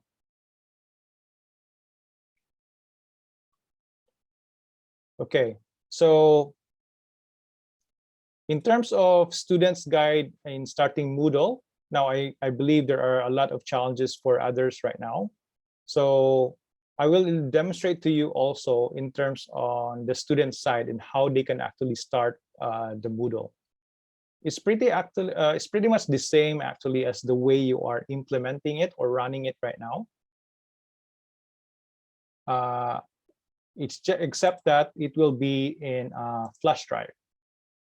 So let me just check on this one. Okay, before we proceed that one, let me just close the, sorry. I may have gone myself too far. Okay, let me just go back to the updating the profile first. I'm way ahead of myself, sorry for that. Yes, updating for our profile. So once you click on your profile, it will bring you to the personal details that you can actually change. So insert image here. You can insert your personal photo, and then when you click on edit profile, so this is where we can change your personal profile. So let's say, for example, let me just use my name here.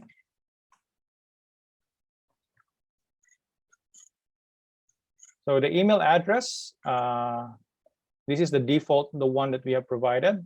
And you can also change your password if you want to. Of course, you need to change that one later on once you are going to distribute it to your students. And then your picture.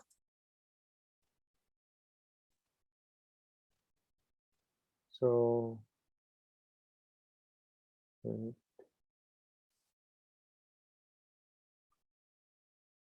just 1 second. Let me just.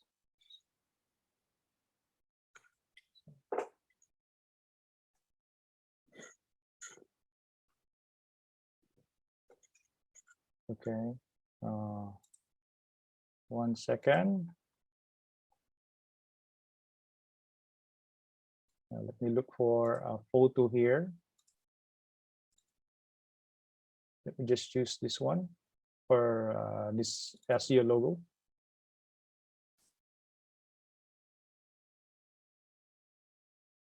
And then update profile. And there you are. So the name and the picture of the user is there. So when you click on home on my courses, you will be able to see an updated name and logo on this side. All right. So yes, those are the options that we have for now. Okay.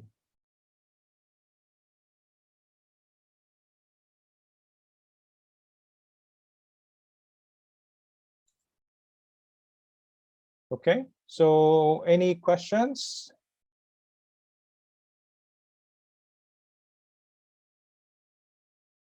Okay, the instructions are here already.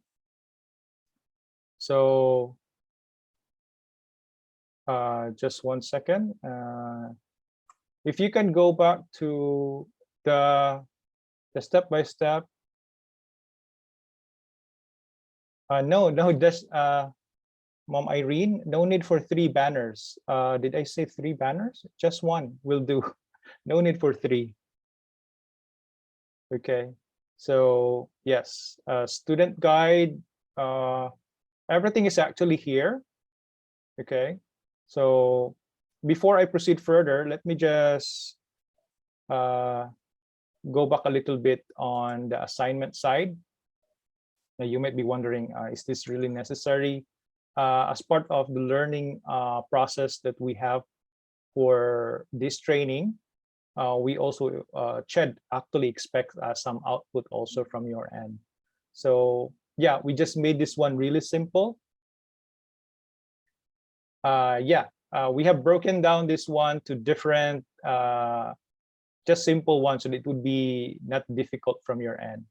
So one activity, submit a screenshot for running PLMS.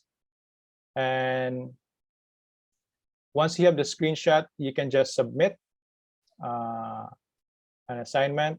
Another one would be activity 1B, running PLMS with updated front page. Just the front page, no need for just 1 image, not 3 images or carousel.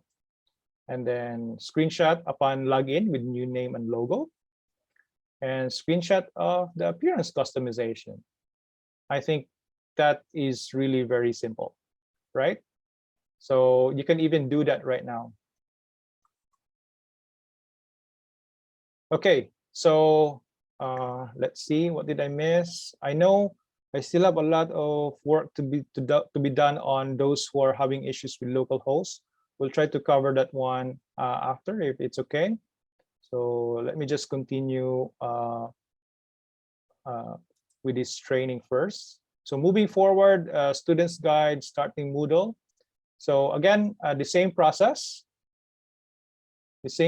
So I have mentioned here common issues that PLMS won't start. So existing installation of WAMP server and existing MySQL instance running, they must be stopped. Now, aside from this one, which I think I will probably need to enumerate here as well. So I will do that one after the training. Because there are really different software that actually utilizes the port 8080 without us knowing, because as a regular user, an ordinary user browsing the internet, you don't really need to access local hosts, right? All we know is to visit directly to Yahoo, Google, or whatever site we want. But most often than not, we do not access local hosts. But in this PLMS, we need to have the local host port 8080 open. So should there be difficulty accessing the local host, we will try to reconfigure or provide you steps. Probably we can change the port number. We will look into that option if the port 8080 is not available, because that's the other option that we can do. But for now, we did not anticipate a lot of issues with the local host error. So we will try our best to support everyone at this stage. Okay, so while we are at it, we want to look at also, while you are customizing your PLMS, there's actually help guide that can assist you. I believe for those who are familiar with Moodle already, you know this things. So in every step, let me just go back to the original format here, because it's a little bit difficult for me. I'm used to what we have in the original setup or layout. Just give me 1 second. So the help guide is actually something that you can that can be of help to us, especially when we are on our own, right? If you do not have any support, we want to make sure that you can still manage on your own. Okay, so there are still a lot of members or participants who are not able to download. We'll try to resolve that in a while. So I know this will be covered eventually later, but this is just to give you an idea for those who are not familiar with the Moodle setup. The help guide is normally available everywhere within the Moodle configuration. And one example of that is, let's say, for example, we want to edit the settings of a virtual classroom. So every now and then, you are going to see a question mark here. You see that? So that is really very, very helpful if you are not sure. So let's say if you want to click on the question mark, it gives you a little bit of a description on what items, sorry, on what that particular field is for. Okay, so that you will be able to know a little bit on what you can do for that particular field. So they are almost everywhere. So all you have to do, this is just similar to our tooltip. I think we have that one in browsers, in programming, in Excel. So these are really helpful in the process, especially when you will be building your own content later on.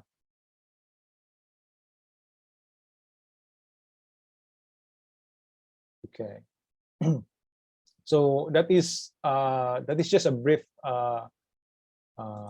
guide in terms of how you're able to utilize the what do you call this?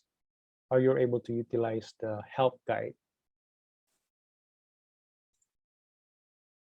Okay. So using help guide, we have done that one. And of course, stopping Moodle. So one of the important things when we have the PLMS running is to make sure that we have properly exit or shut down the instance of our PLMS. Okay, so make sure to log out.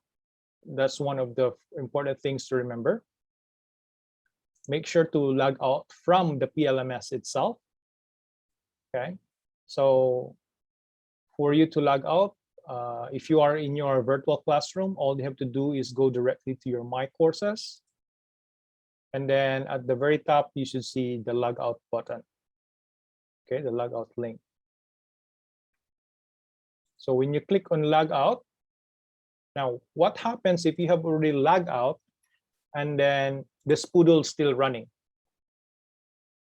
At this stage, while the Spoodle is still open and running, you can still log back in with no problem. Okay, so you can always log back in, fine. And then you log out. But what if you accidentally close Spoodle? What's going to happen? Okay, well, let me illustrate that one. So for example, because you have seen Spoodle here a little bit popping up, so you might not want to see it. So you have accidentally closed this one, just like that. So you will still be prompted, but then you may not be able to see that prompt to allow you to type a yes or no. So technically, what will happen is that your PLMS instance will not work. It's simple as that. So when you click on any of these links, your access to the Moodle instance will be lost. So technically your Spoodle is the one allows you to run or connect to your PLMS. So do not forget that one. So you have to keep Spoodle open and running. Okay, now check what happened here if I will run it again.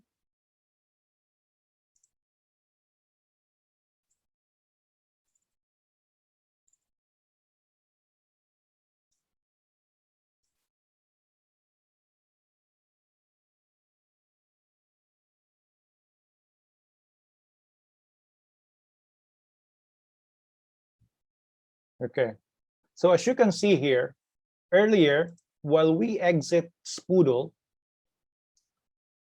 without logging out from our PLMS, you are automatically logged back in. It doesn't give you anymore the login page, but it gives you the home page or wherein you first log in. Okay. However, we would not recommend you doing that one because although we have not experienced this one, if there are any files that's going to be corrupted, but just to make sure we avoid any corruption issues with our files, especially with our database, Apache, and Moodle altogether. So we suggest that you log out first to properly stop Moodle. So log out. Then after logging out, that's the time you are going to type here the option that you want to shut down the portable Moodle. So you have two options, 1 and 2. So if you press 2, automatically it will shut down the Moodle instance.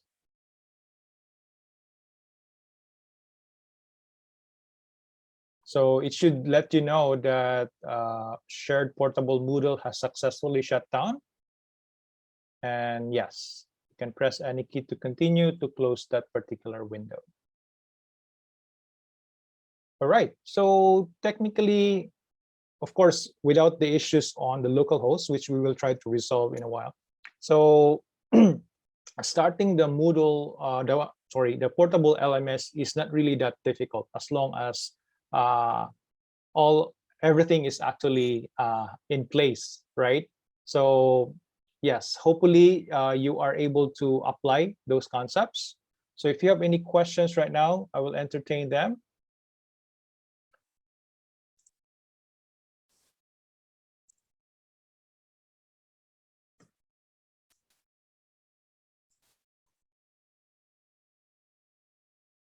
So hopefully it's not too much for today.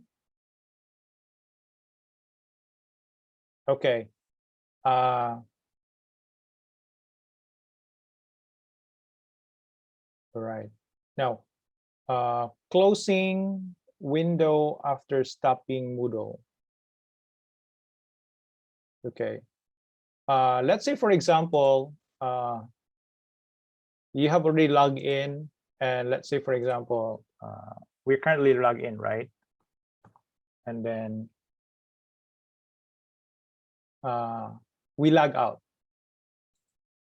We log out. Now, can I close this browser?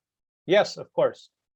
You can close that browser and still go through the process of shutting it down properly by going to the Spoodle window and type number 2. Okay.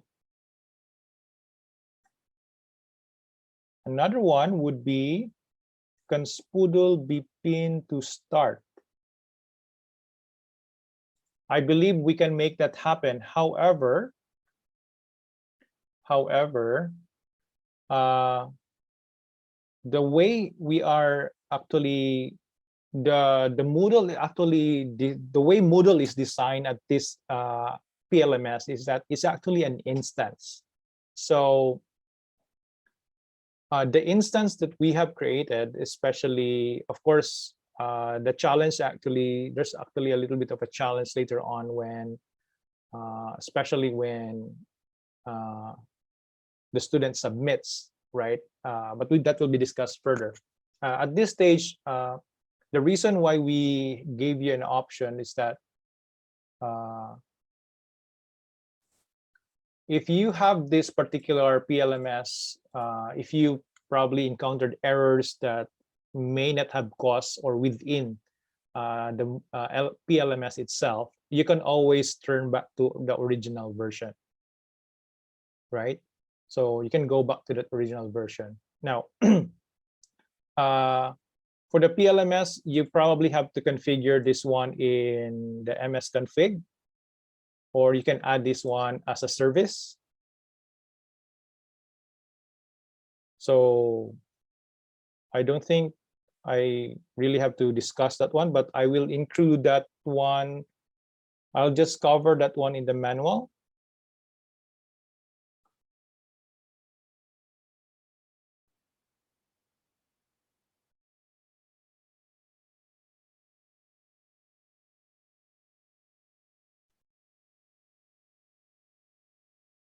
Okay.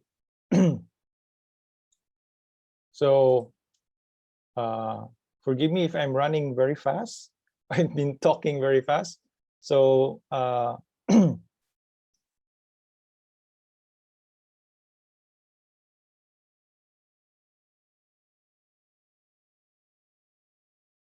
one second. Someone enable the whiteboard.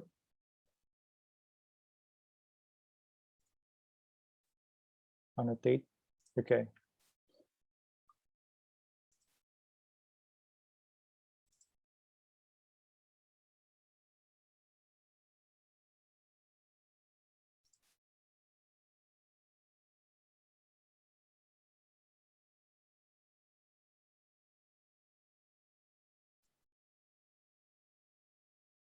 Okay, just one second.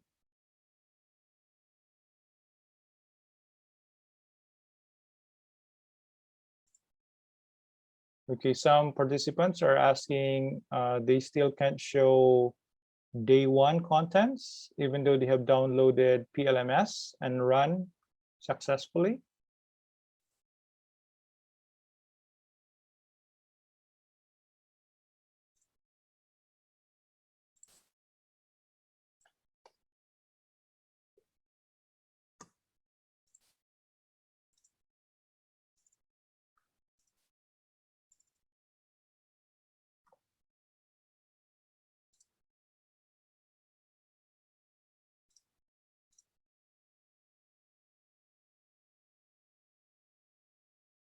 Okay.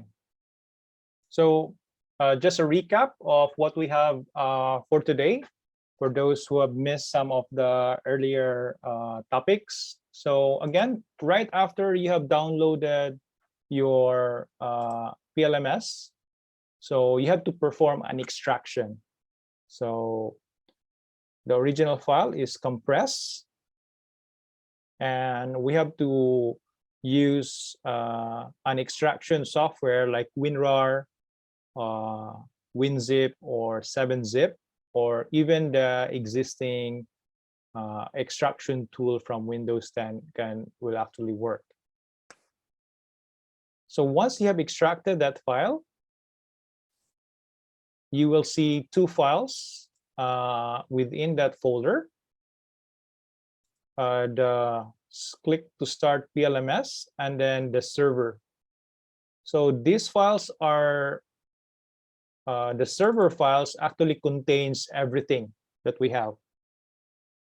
So we have the database in here, the Apache, and the Moodle data.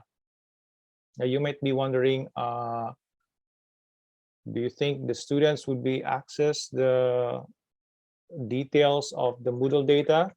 That might be a little bit challenging for them later on, but it's nothing that probably they can view it the way the Moodle will be viewing for them. So once you have these two files, the server and the click to start PLMS, make sure to copy them directly to drive C. Of course, you can cut them. You can cut them and paste in drive C. cut or paste, then you now have the files. Once you're done copying, simply double click or click the Start PLMS here. And after clicking on that one, you should see this window.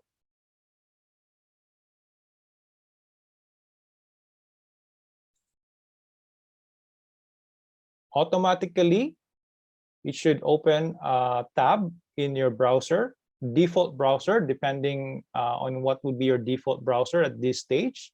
It could be Chrome or what do you call this? Firefox or Microsoft Edge. If ever that particular setup doesn't run automatically, you can always type this one manually in the address bar of your browser, the localhost :8080/Moodle.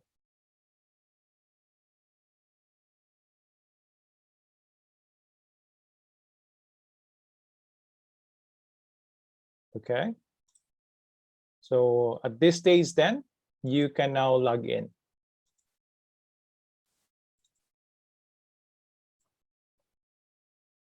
All right, there's a question here.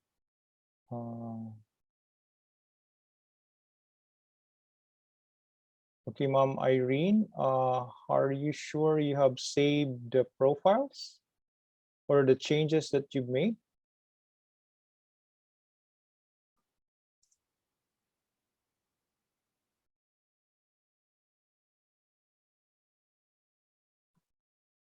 Okay, I would suggest try to, if you, okay, Mom Irene's question might happen to the others as well, but I have not encountered this myself. But just in case you might have encountered this one. So when he made the customizations right at this very stage, so he had already changed the logo, the colors, and when he logs out and then exit Spoodle, when he started back again, it came back to the default profile.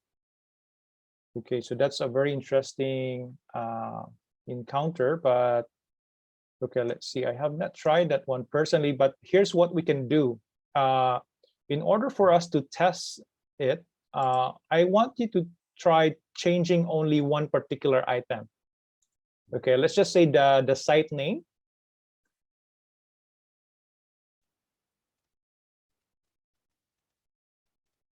The site name, and then let's try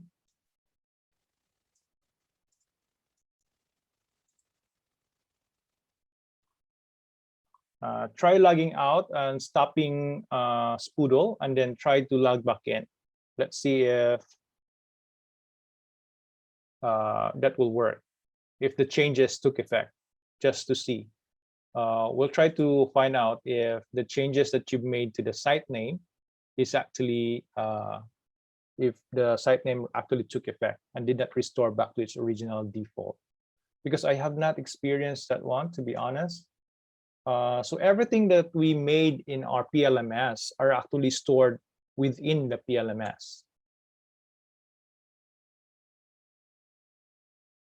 So any changes we made will be stored in the folder, in the server folder underneath, or underneath on those subfolders.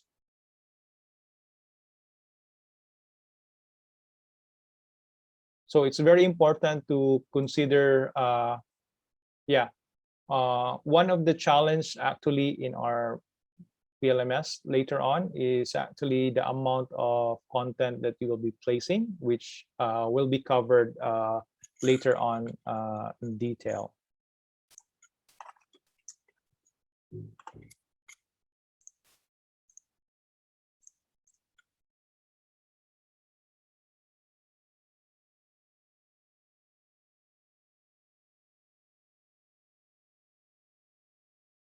Okay, I hope the others are still catching up or probably just finished downloading their PLMS.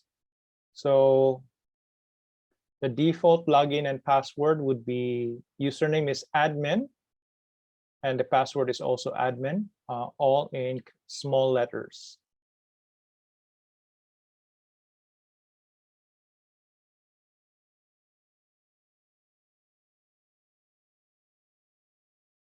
Yeah, so when we log out from this, whatever changes we made will be saved, and when we log back in, it should be updated by the recent changes we made.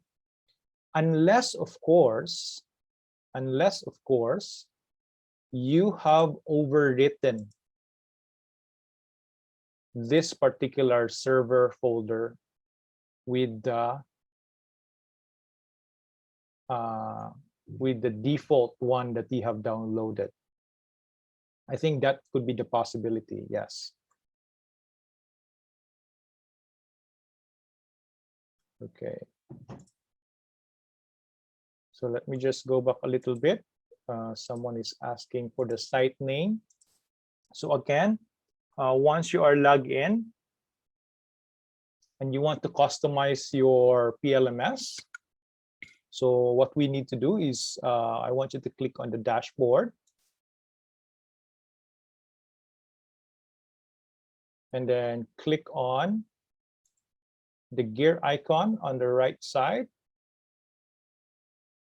Click on site administration, go down a little bit and look for appearance, then themes, and then click on snap. So from here, you can update the site name and the site color and the site description.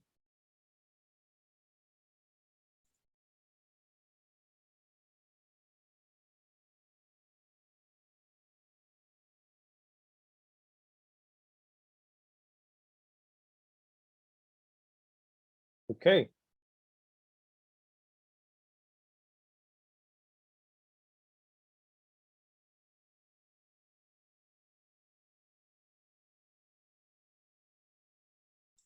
So we want, hopefully you're able to observe that one. Let's see. Let me go back to those who are having issues for today with the local host.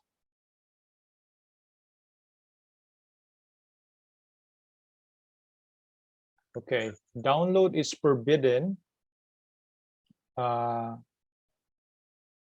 probably because of your antivirus, if I'm not mistaken.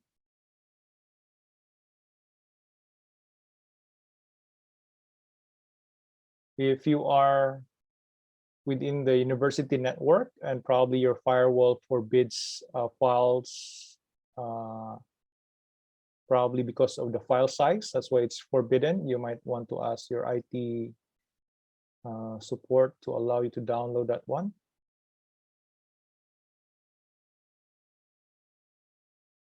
If this is only a personal laptop, probably your antivirus is quite strict in terms of the downloaded file.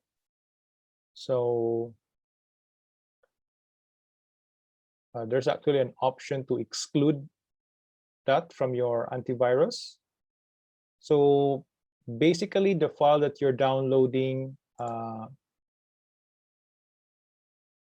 course, it does not contain virus because we have checked on that one, but the contents on that one are already popular software. So like Apache and MySQL. So they should not be tagged as a malware by the OS itself, because there are certifications. I'm pretty sure these files have already been certified by Microsoft.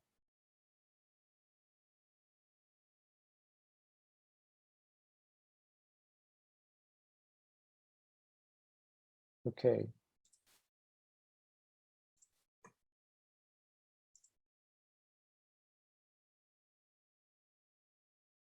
So I hope everyone is able to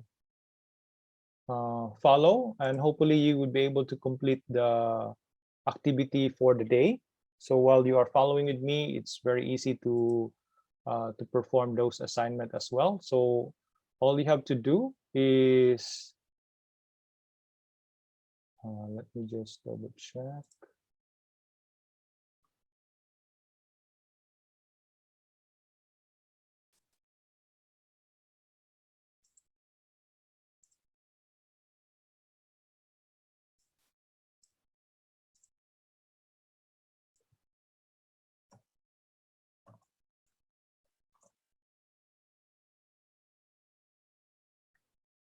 Okay, so under day one, there's just it's just minimal requirements that you need to submit for the day.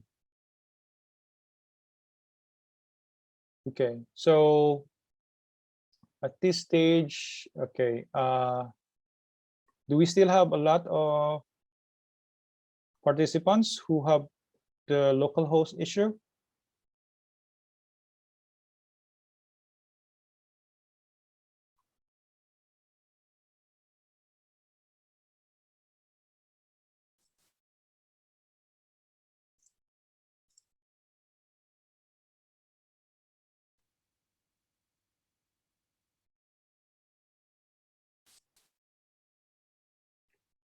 If I may suggest, can you send me a screenshot of that particular error?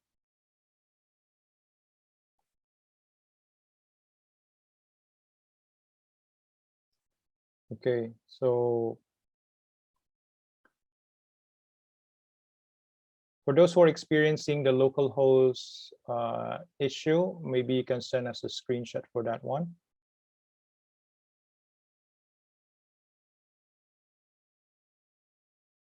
Okay, for the antivirus, okay, this is quite, I can help you with that one, but okay, how to manage the problem of the antivirus? Well, it's will be outside of our training scope, but let's see. There should be an option for you to exclude the files, or you can simply disable. Yes, disable the antivirus.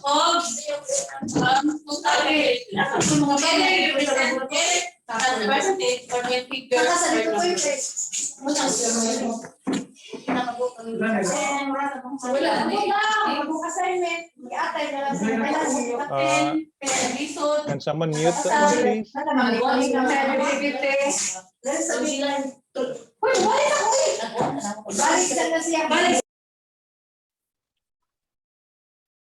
Okay, Ma'am Anne, I can probably help you with that issue. If you can send me a screenshot. Yeah, because there are really a lot of possibilities for this particular error. We just didn't expect that a lot of you will have that one. The resolution size of the favicon, a regular logo should be not that big actually. So a logo file,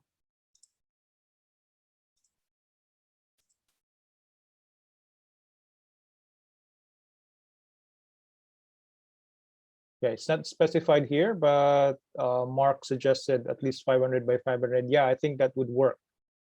500 by 500. Even smaller can actually work.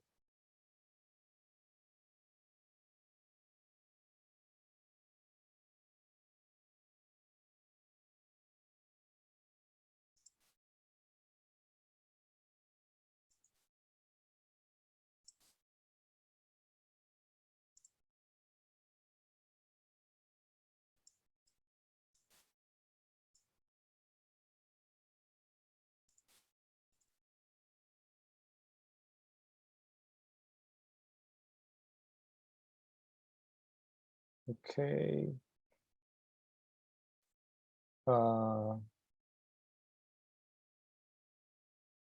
That is really quite challenging. We probably have to need a different way of assisting those who have local host issues, because the page displaying is a very general page error that cannot access. So troubleshooting it is really difficult for us. Okay.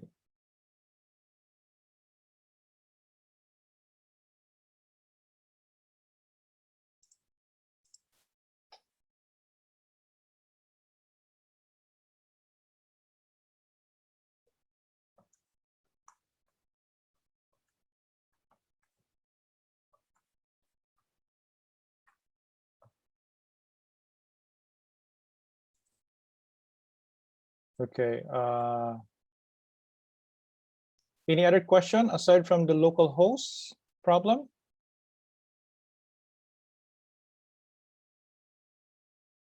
Okay, so there's a question here.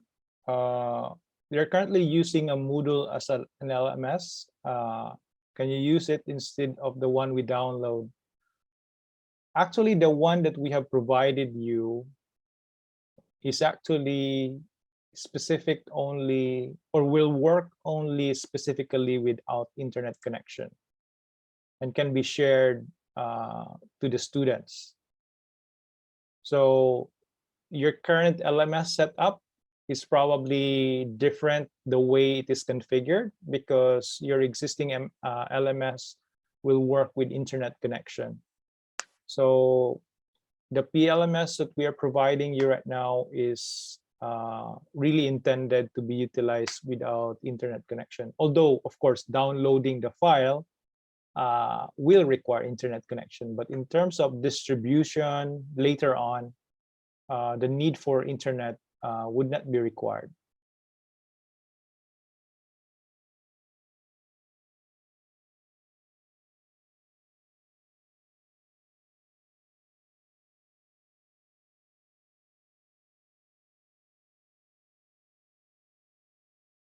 Okay, so the recording will be provided, of course, and there's also a guide, a video tutorial that is included for day one on every chapter. Although I will consider your suggestions and questions that we have not covered in those videos. So I'll take that as a challenge, so that you will not, so that you will also continue with the training.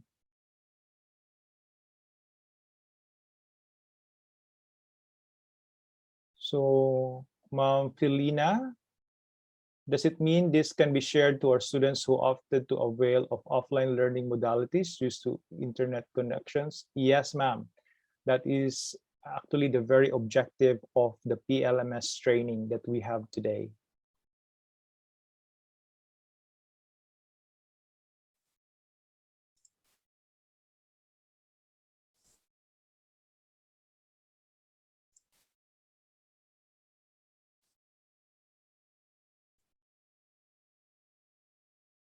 Okay, so for those who are having issues when accessing the localhost Moodle, and it says this site can't be reached, it's a little bit challenging for us to resolve that particular issue because it's really very general. So I'm looking for a way in terms of how we can resolve it in a much more faster way, I believe. But for the meantime, we cannot really determine what is causing it if it is not a specific error.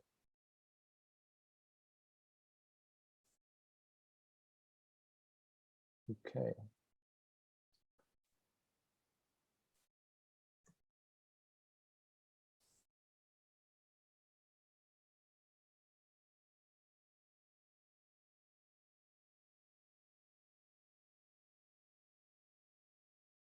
Okay, so another one is experiencing some changes weren't saved. That is really unique for us. We have tried this several times actually, and any change we made is actually stored.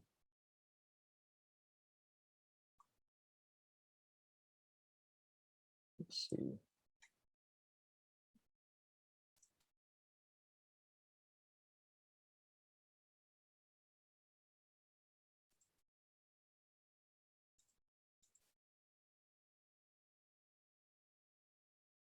For Mom Fritzy, what particular, if I may ask, what particular changes have you done that were not saved?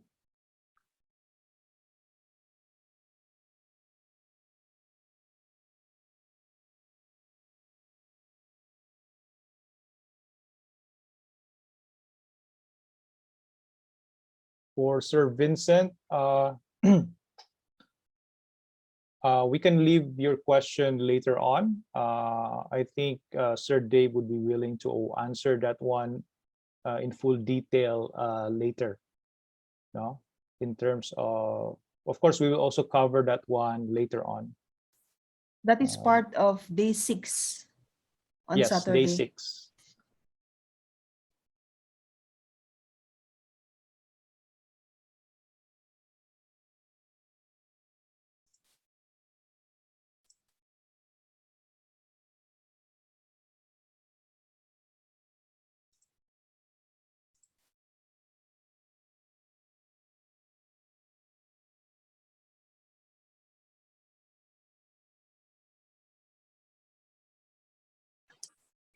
Sir, Okay, question. Yes, go ahead, sir. What will be the passing grade for quizzes? I think the quiz is really very easy. You can retake the quiz up to 10 times, 10 I think. times. And then only the highest score will be recorded. So I'm sure you will definitely pass that. Yeah, no Okay. pressure on that one, sir. Okay, thank you, sir. Okay, we will have to investigate further, Ma'am Fritzy, that issue that you have. That's also similar to the one earlier. We'll probably need to look out to look at that particular issue because we have not encountered that from our end.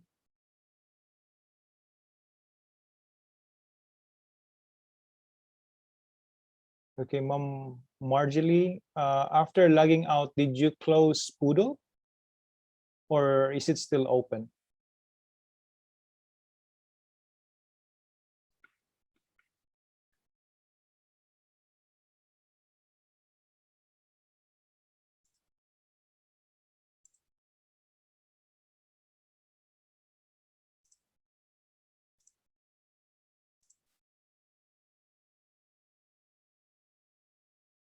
So again, as much as possible, do not close the Spoodle window while you are still running the PLMS.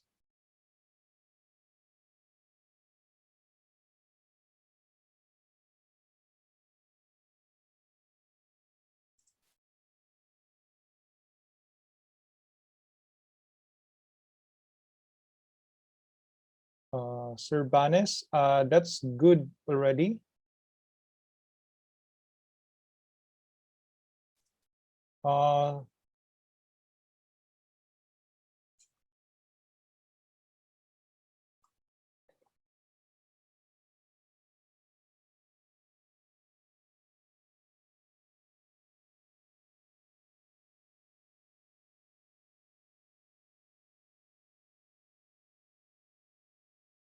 Let me just check.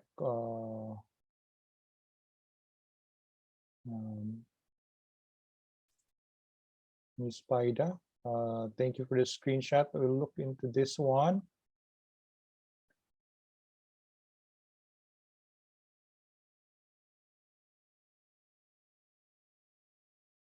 Okay, I think there's something wrong with the files during the download. The possibility of this might be corrupted. If I may suggest, if you could try downloading it again.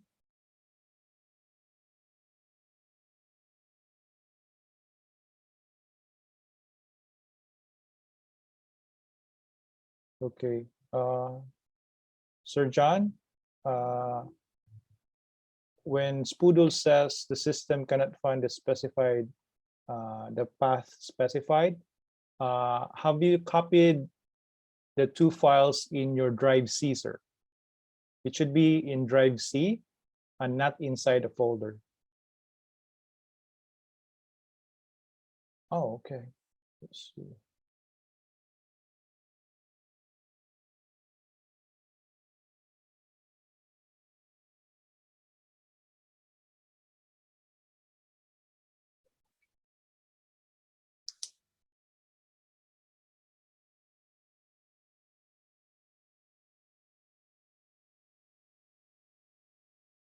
Okay, for Sir Kevin. Okay, sorry. For the changing of colors, Sir Kevin, you have to be logged in and go to your dashboard and then gear icon on the right side. Click on that one, site administration and appearance, themes, and then click on snap. Okay, by the way, you might be wondering why we didn't introduce a new theme. For the purposes of uniformity across the training for this week, we don't want you to get lost at some point. So it would be best that we have the same theme for the meantime. Okay, it would also be easier for us to help you in the troubleshooting. But of course, you can explore changing the themes on your own.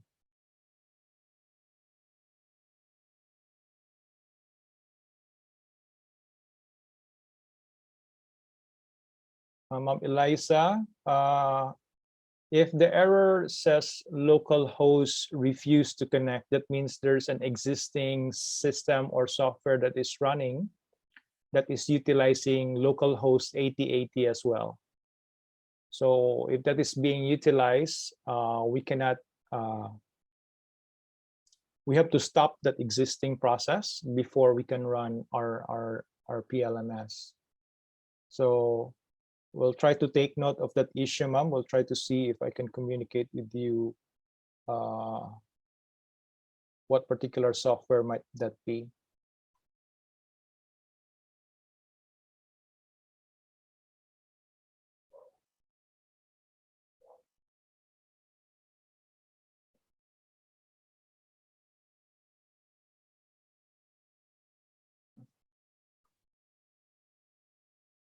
Okay.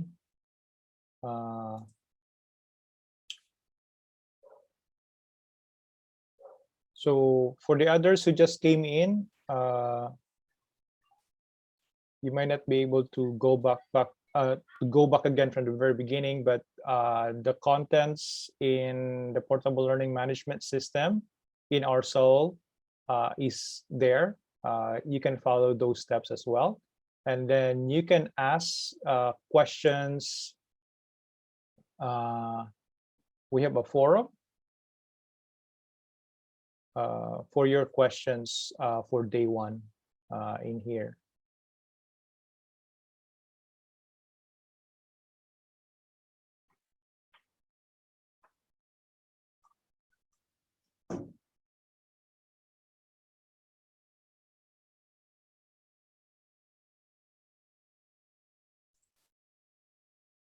Okay, so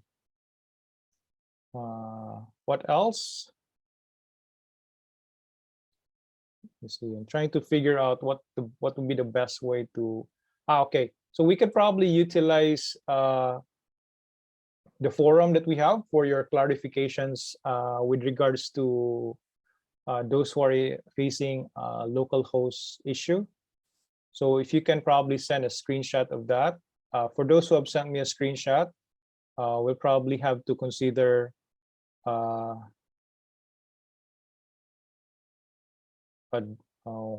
because we need to identify what particular software is causing it. Yes, yeah, we wanted to make sure that we do not complicate the way we are setting up the PLMS, except that localhost issue. And of course, the customization of Moodle. I know we know that Moodle is quite big, and customizing it is not really a regular task. No? So what we have introduced for you today is something that really doable, very easy to follow. So I hope you're able to follow on that one.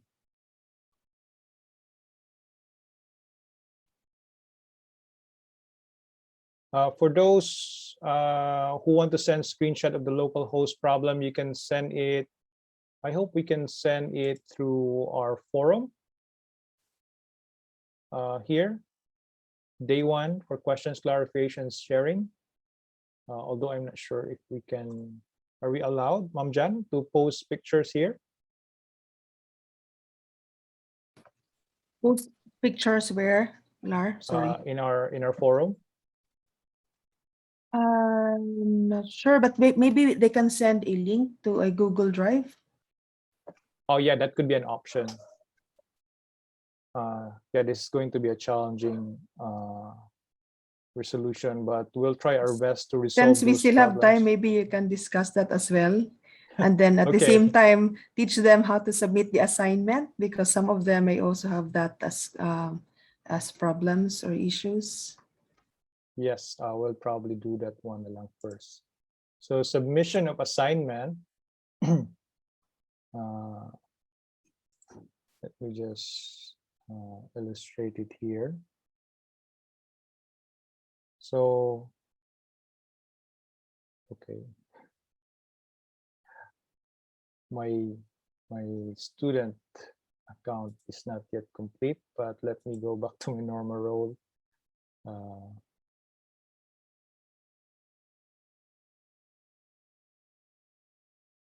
Okay.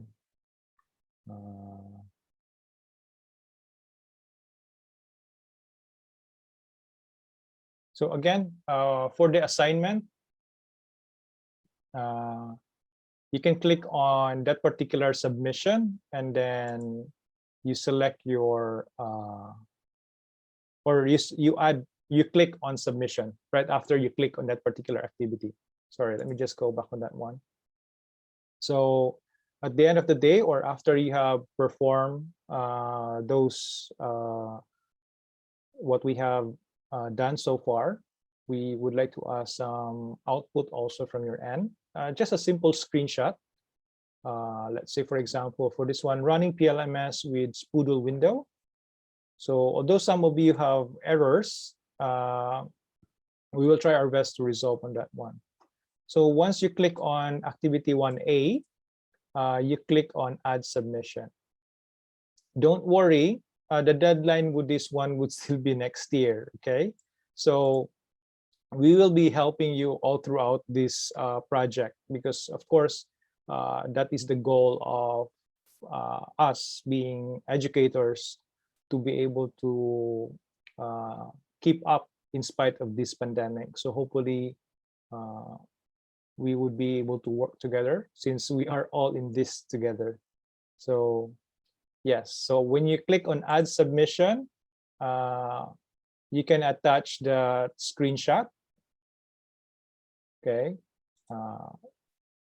If it's a file that is less than 5 MB, you can attach it here. If it's going to be quite big, you can share probably a Google Drive link of that screenshot of yours.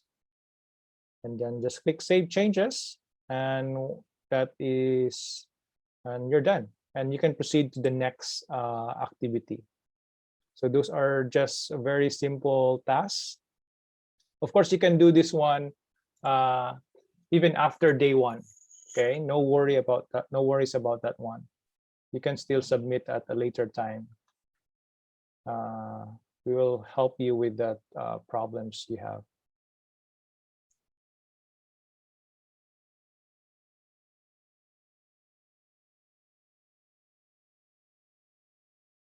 Okay, so for activity 1A, you can see there a running PLMS with Spoodle window. That's just the Spoodle window once you have it started.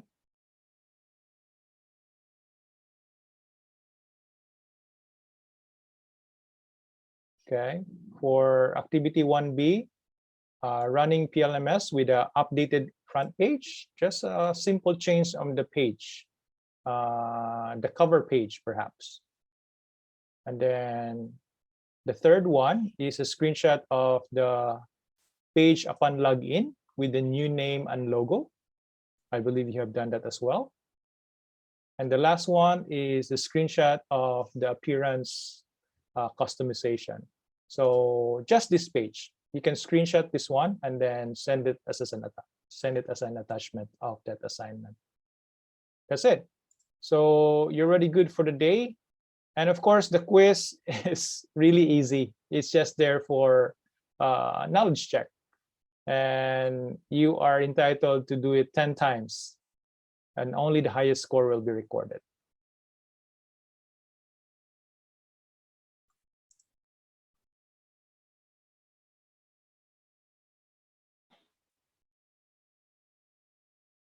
Mom Rose, there are also instructions in day 1. There's content there for each chapter, which you can follow. And the recording will also be uploaded here later on.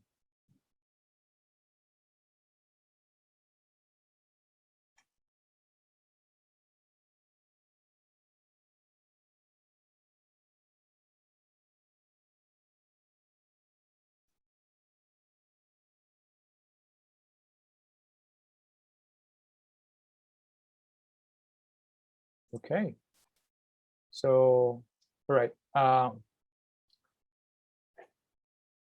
And what would be the best technique or approach we can do to resolve a localhost problem? So let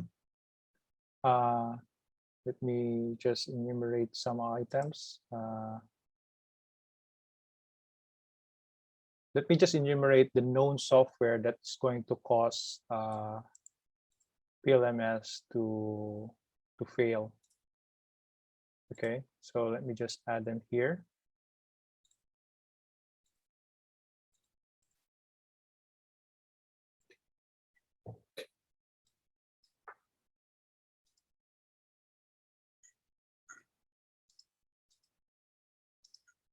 So aside from those items,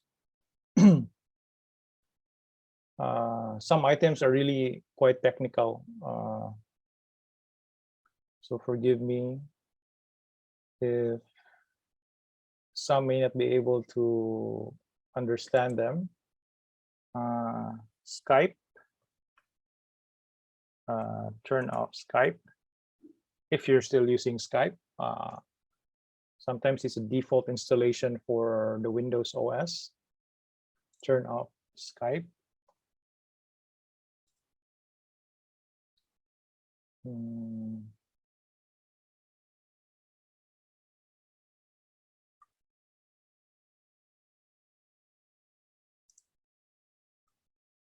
Oops, sorry.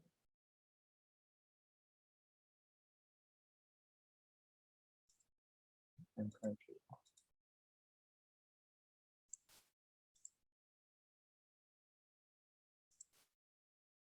Fabicon. They can be utilized the same logo. You can use the same file for Fabicon and logo.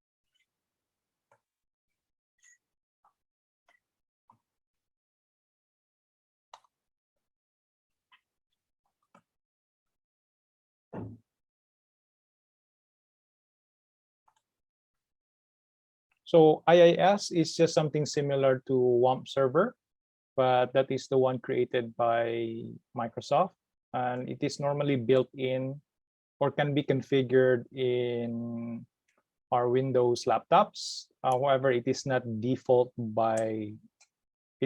on by default. So it's unlikely that one is running if you have not touched that thing before. So I'm just thinking of those possibilities that might have costs.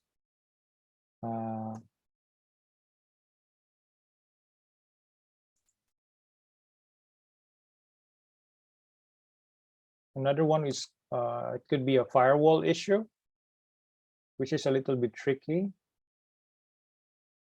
for non-technical people. We'll try to figure this out. We'll probably prepare a guide how to turn off each one of these. Okay, so we'll try our best to help out everyone as much as we can.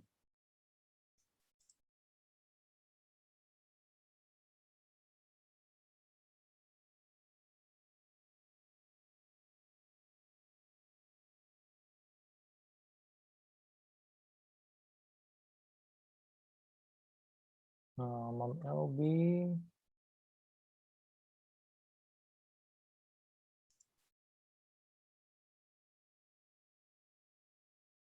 The link seems to be okay, Mom.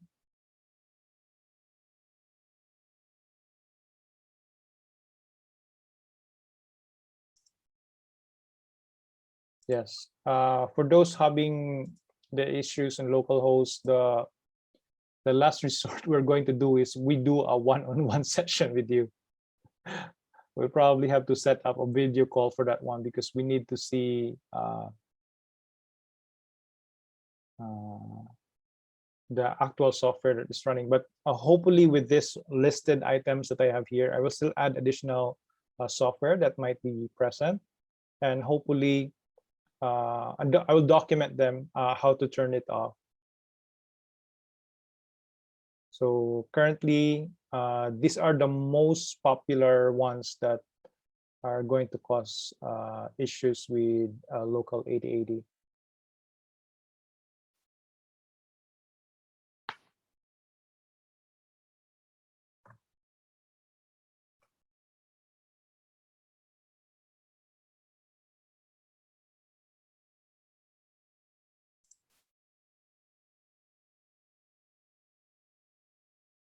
Let's try something.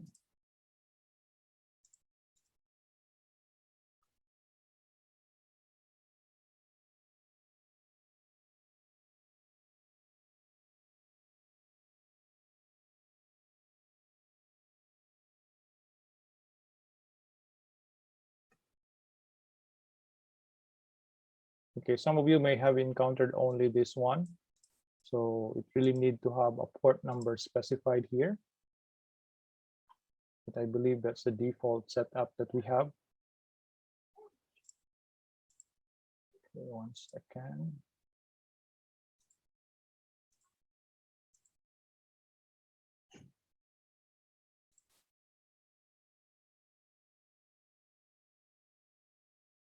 Mom Mercy,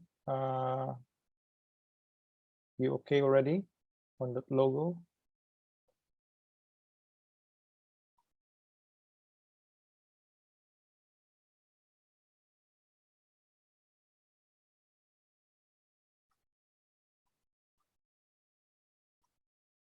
So again, I think you're able to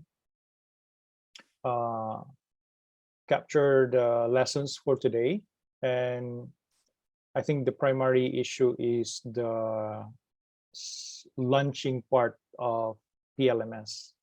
So we will try to resolve all possible issues with regards to that one. So hopefully we can provide you additional materials on that one through our online course, through the PLMS online course.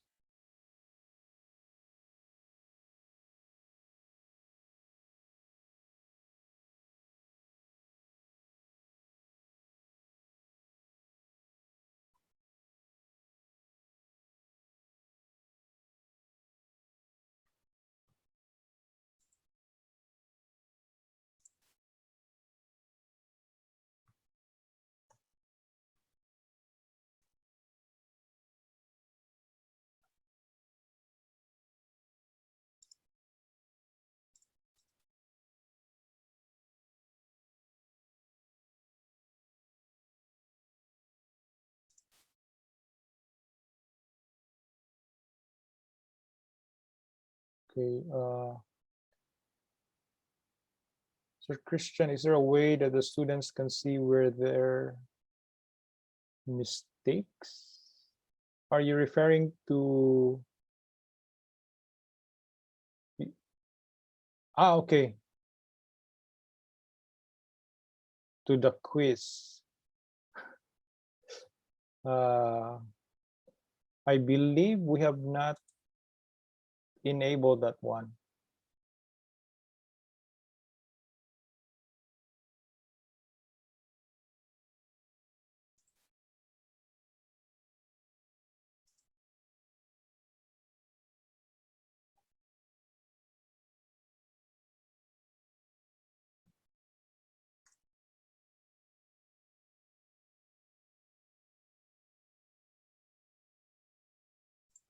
Yes, hopefully we will be able to resolve the lunching issues, because the issue will be replicated once we also give that PLMS to our students. So yes, we will have to resolve that one as early as now. But for the meantime, we will have to identify, we will make our initiative, we'll initiate first from our end what software that can be identified that is causing that problem. And then later on, if none of these software is not in your machine, then we will try to configure something else. The other way that we can resolve it is, which I have not tried yet. So instead of utilizing, let's say, for example, port 8080, we can actually change a different port number so that it would not going to conflict with any existing software. That's one thing that we have to look into.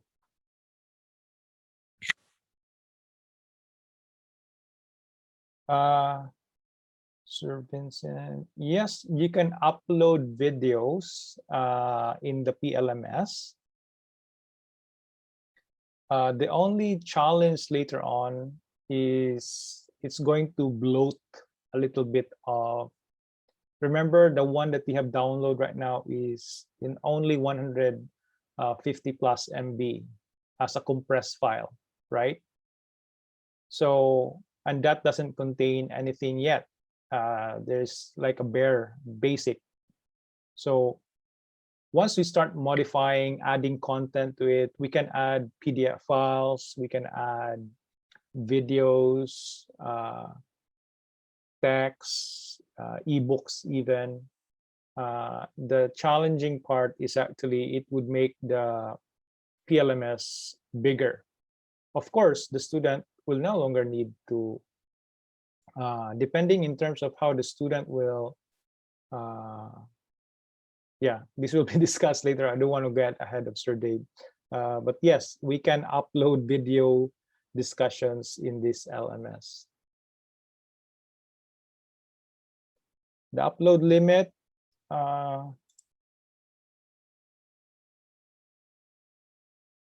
practically, it's actually set to 500 MB, but I think that's a default for Moodle, but you can change that one if you want to. But then again, any files added will also make the PLMS bigger.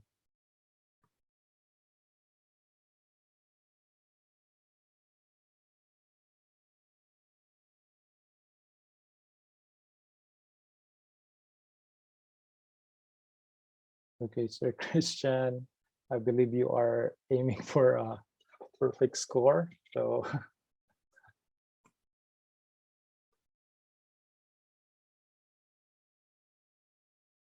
okay, yes, firewall, oh, port number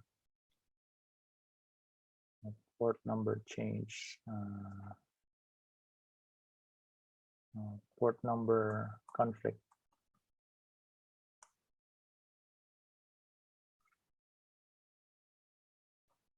So this is the primary issue. It could also be antivirus. Yeah. So although it's not strictly on that particular area, but it could be one of those issues. So your antivirus is limiting you to access port 8080.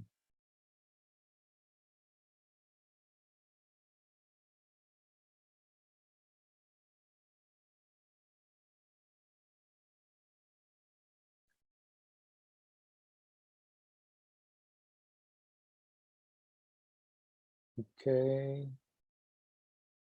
Any other questions? Let me just go back to our chat.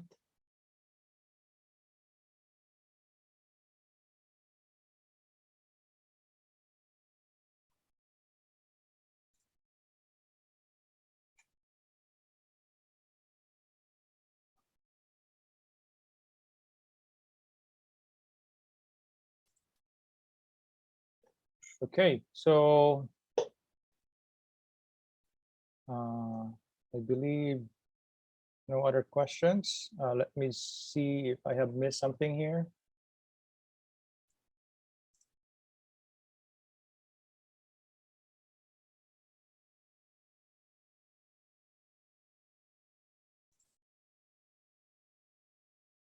So as an instructor, the basic idea of having PLMS, or your primary responsibilities rather, is to simply download it, extract and set it up. So the Moodle course material, this is referring to the course inside the LMS already. So you can create and update your courses, and then write your instructions or learning activities within Moodle, and you copy the configured course of the remote drive for distribution to the students. So yeah, this is simplified steps that you can do. So I understand we have some technical challenges with regards to launching the PLMS. So we are going to look into those issues.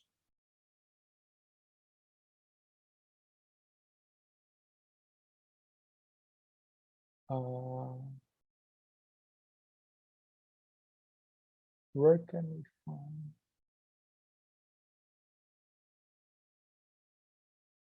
Okay, so if you're a little bit lost when during the setup, try to go back to or click on My Courses, or if you're in the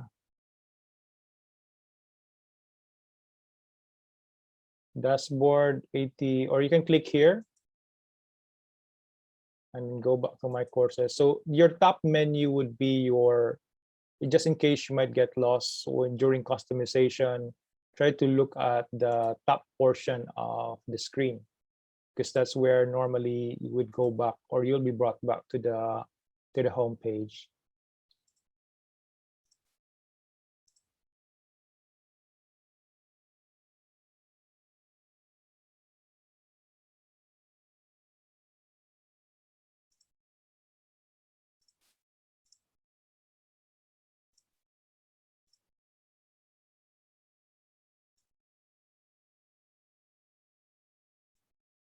Okay, Mom Carnit, I think you have to submit it as an assignment, not in the chat.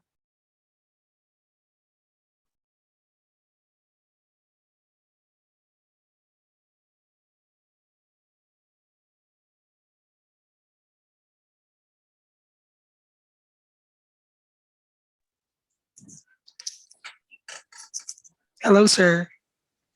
Yes, sir. I'm trying the cover carousel. I already put 3 photos, but it doesn't work in the cover page. Yeah, I noticed that one also from my end. It didn't work from my end, so we'll try to figure out something for that one. So we'll let you know in the forums with regards to that one. Okay, Try okay, to sir. Thank you. investigate that one. Okay, sir, because I'm just trying to navigate some of the features. Yes, yes. Thank you for that concern. We'll take note of that. Let me Okay. Let me just check on that particular question then, because some of you are complaining already.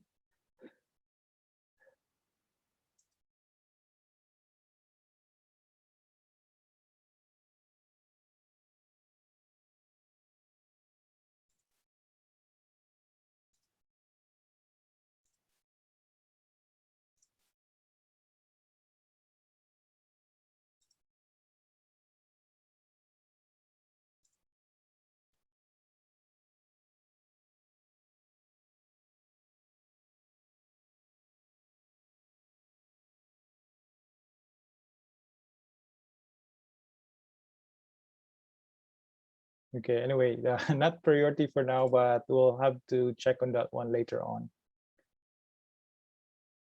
Okay, so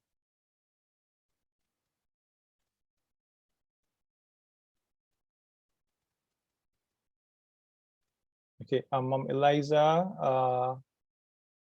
if you have removed everything, okay, maybe you can try restarting. Yes, hopefully that will be okay.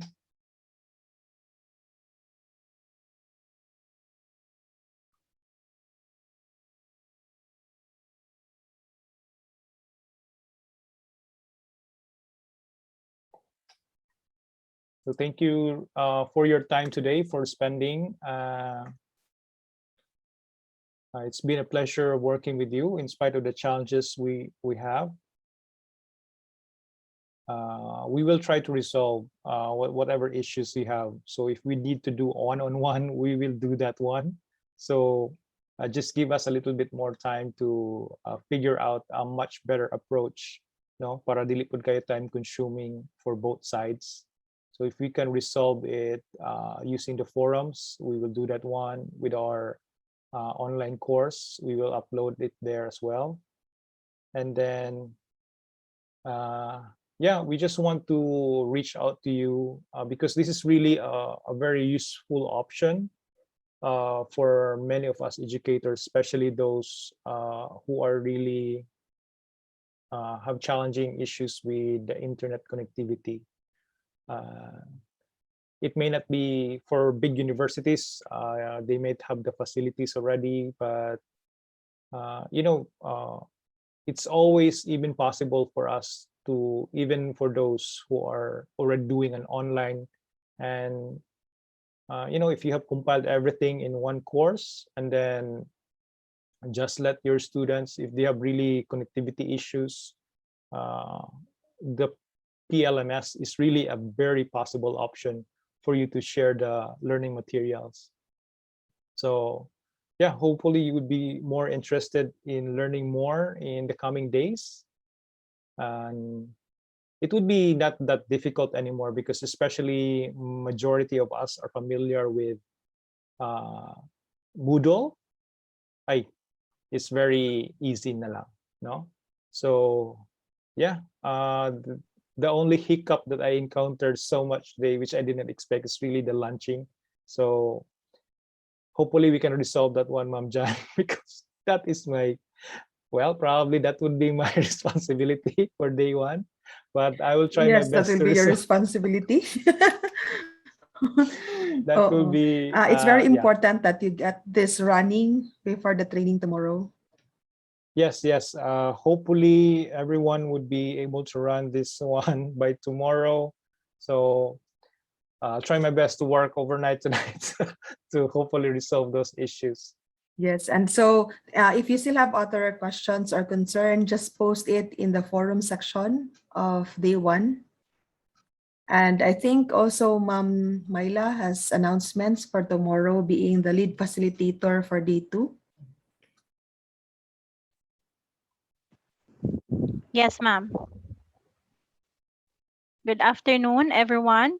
So in preparation for tomorrow's training, please make sure that you have a copy with you of your syllabus, your teaching materials, your PowerPoint slides or your PDF, as well as a copy of your assignments and quizzes for day 3 as well, for day 2 and day 3 activities.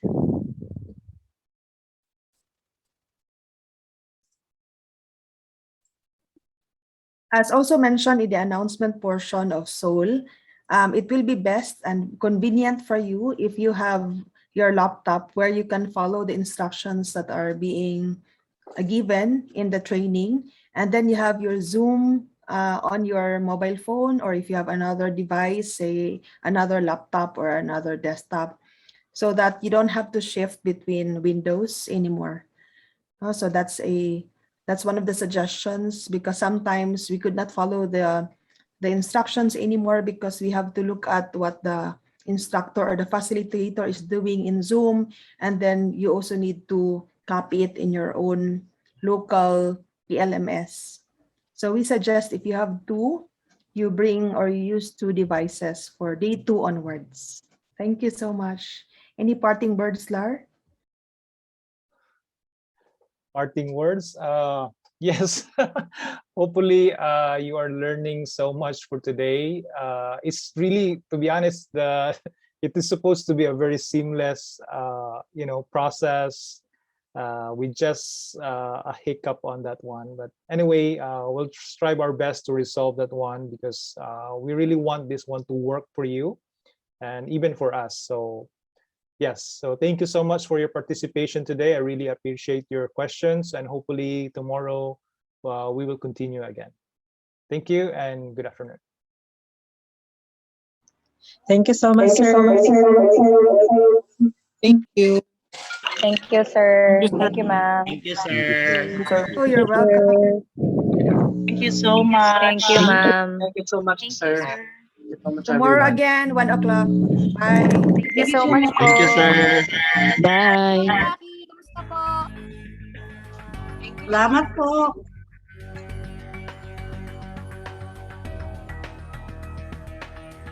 Thank you so much.